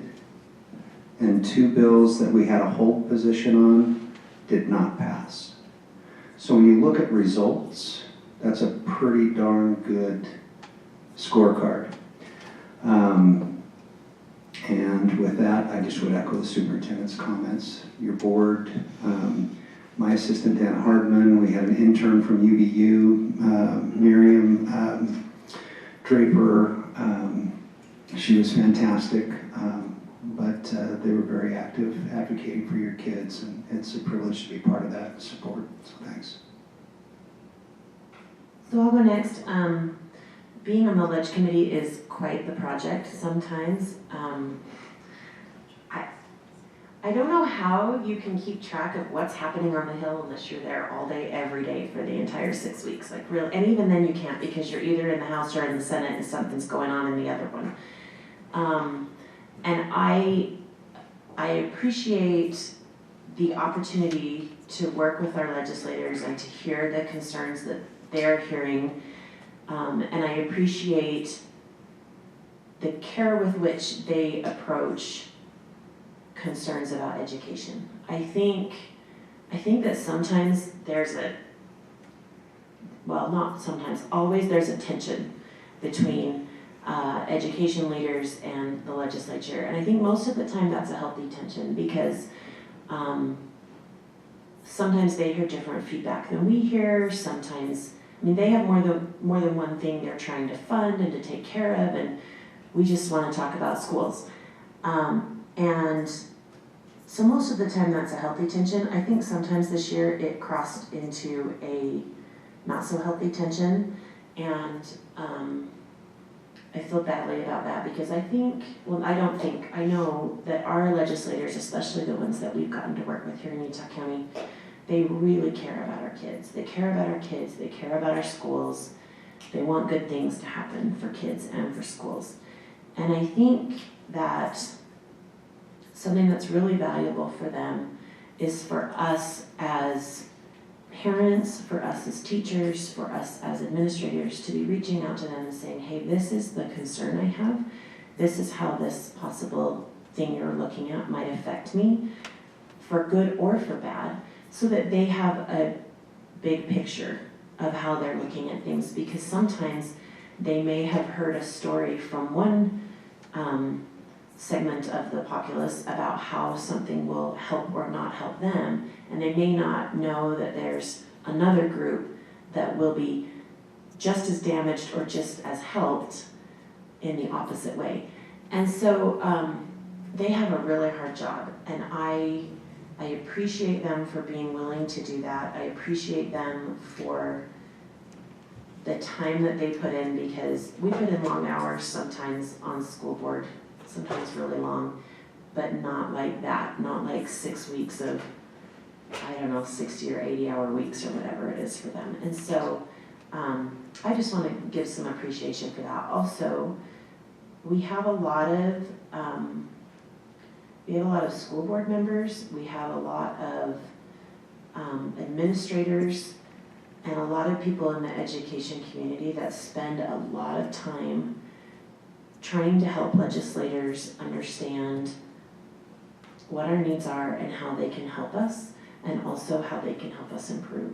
And I also appreciate that. We have leadership with USBA, the State School Boards Association, that spends a significant amount of time up on the Hill helping legislators understand the concerns from school board members across the state. We have state school board members who spend time up there trying to help understand. We have, I know Rob Smith has spent a lot of time over the last 6 weeks for us contacting and talking to legislators.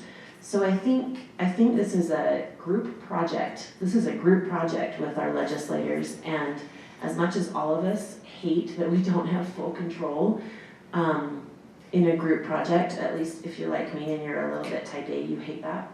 But I think what happens is through all of that discussion, good things can happen. And Governor Cox came to talk to us at one of our legislative meetings, and he said, don't judge the session or the legislators by what bills are presented, but instead judge them by what bills are passed and by what actually ends up happening. And I think that was a good reminder to me that legislators sometimes bring a bill because of a concern that they've heard that they're trying to help with. And further discussion shows that maybe that particular idea isn't the best idea, and then they let it die. And so we need to be appreciative of the time that they spend, because they spend a lot of time, and their families put out a lot of support for them. And so I guess my whole point in this very long rambling comment is to thank our legislators for the time that they spend, to thank our not just our legislators, but the governor and everybody who was participating on the Hill this year, and also to thank our USBA leadership and our school board members and our administrators throughout the state that also spend a lot of time trying to do what I think we're all trying to do, which is to improve our schools for our kids. So thank you to everybody.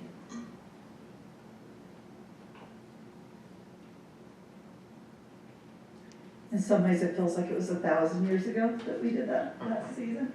I think what was as I've kind of reflected on it, what was most interesting to me were the number of people who maybe went to their legislators first before talking to a teacher or a principal or a school board member. And we've talked about ways we can improve communication. I think there are a lot of things that are already happening that maybe we are just not communicating as clearly as we can. And so I know this session was super rough on our teachers, and I want to acknowledge that, to be in a classroom and not know what is happening on the Hill and how that might impact your day, but yet I don't know that any of our students would have noticed that they were carrying kind of that extra stress. And the governor put forth a very aggressive education plan. Go Cox.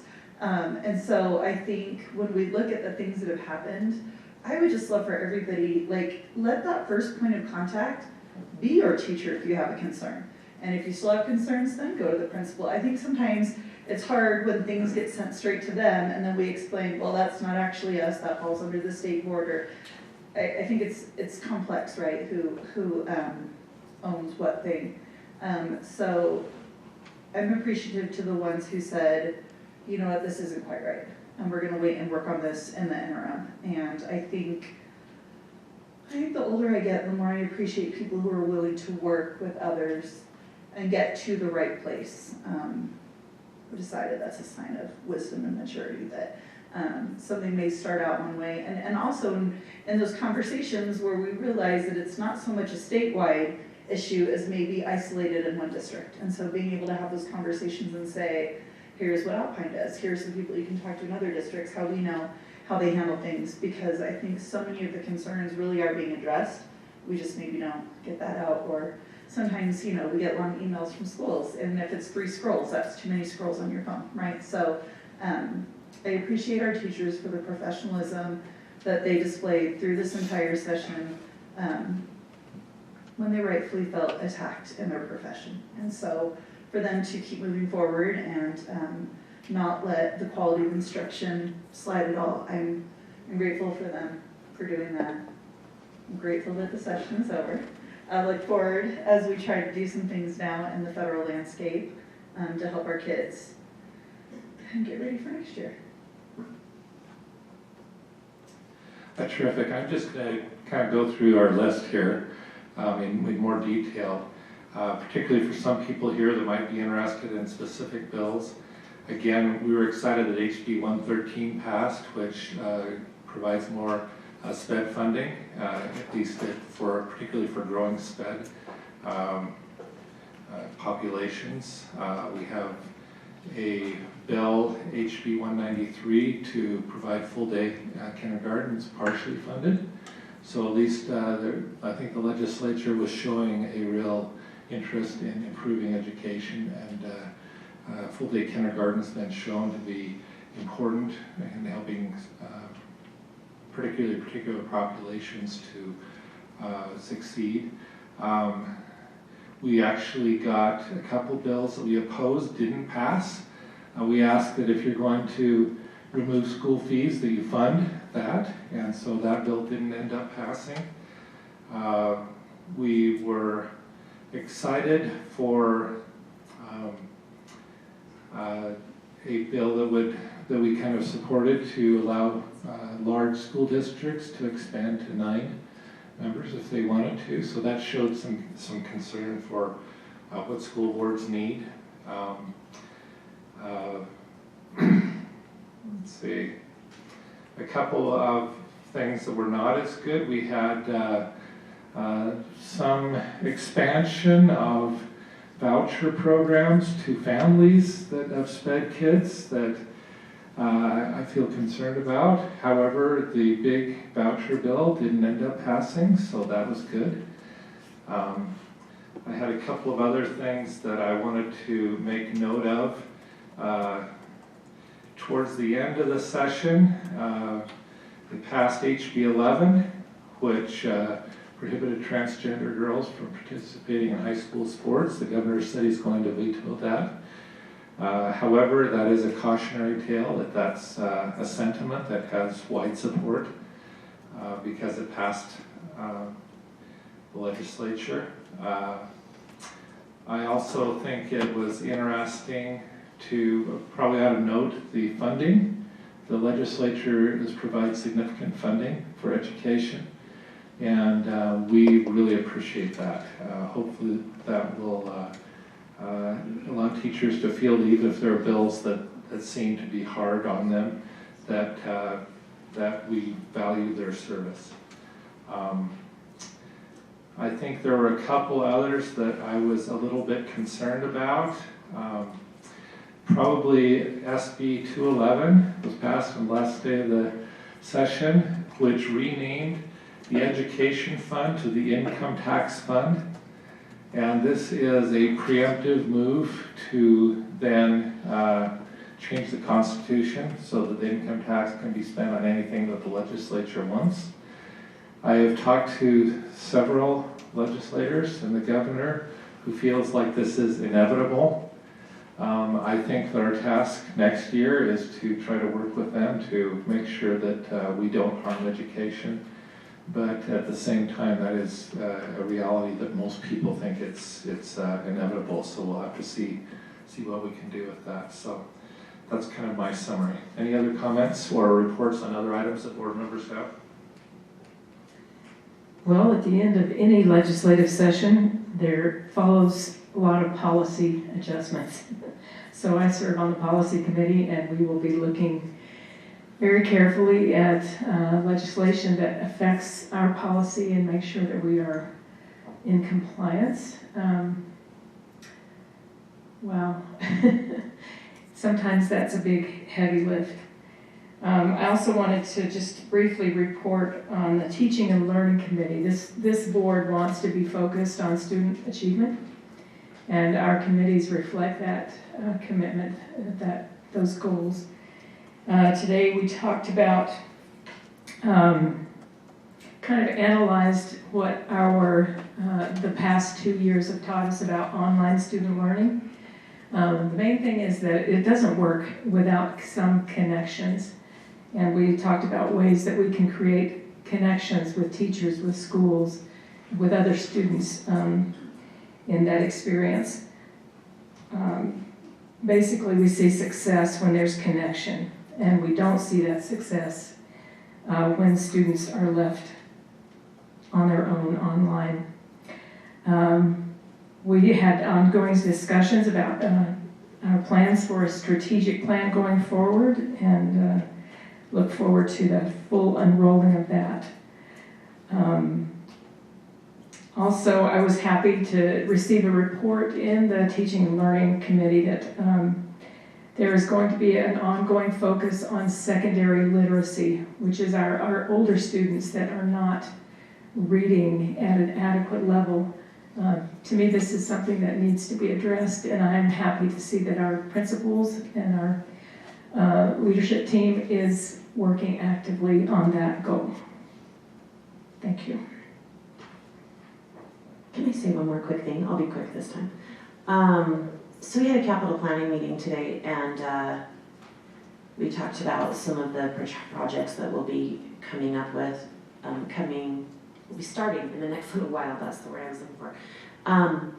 And it's interesting to me. I hope the public understands, and I want to explain that we are unfortunately not immune to the supply chain issues that are happening, the construction cost increases that are happening, and it's going to be a little bit tricky to get some projects done over the next year.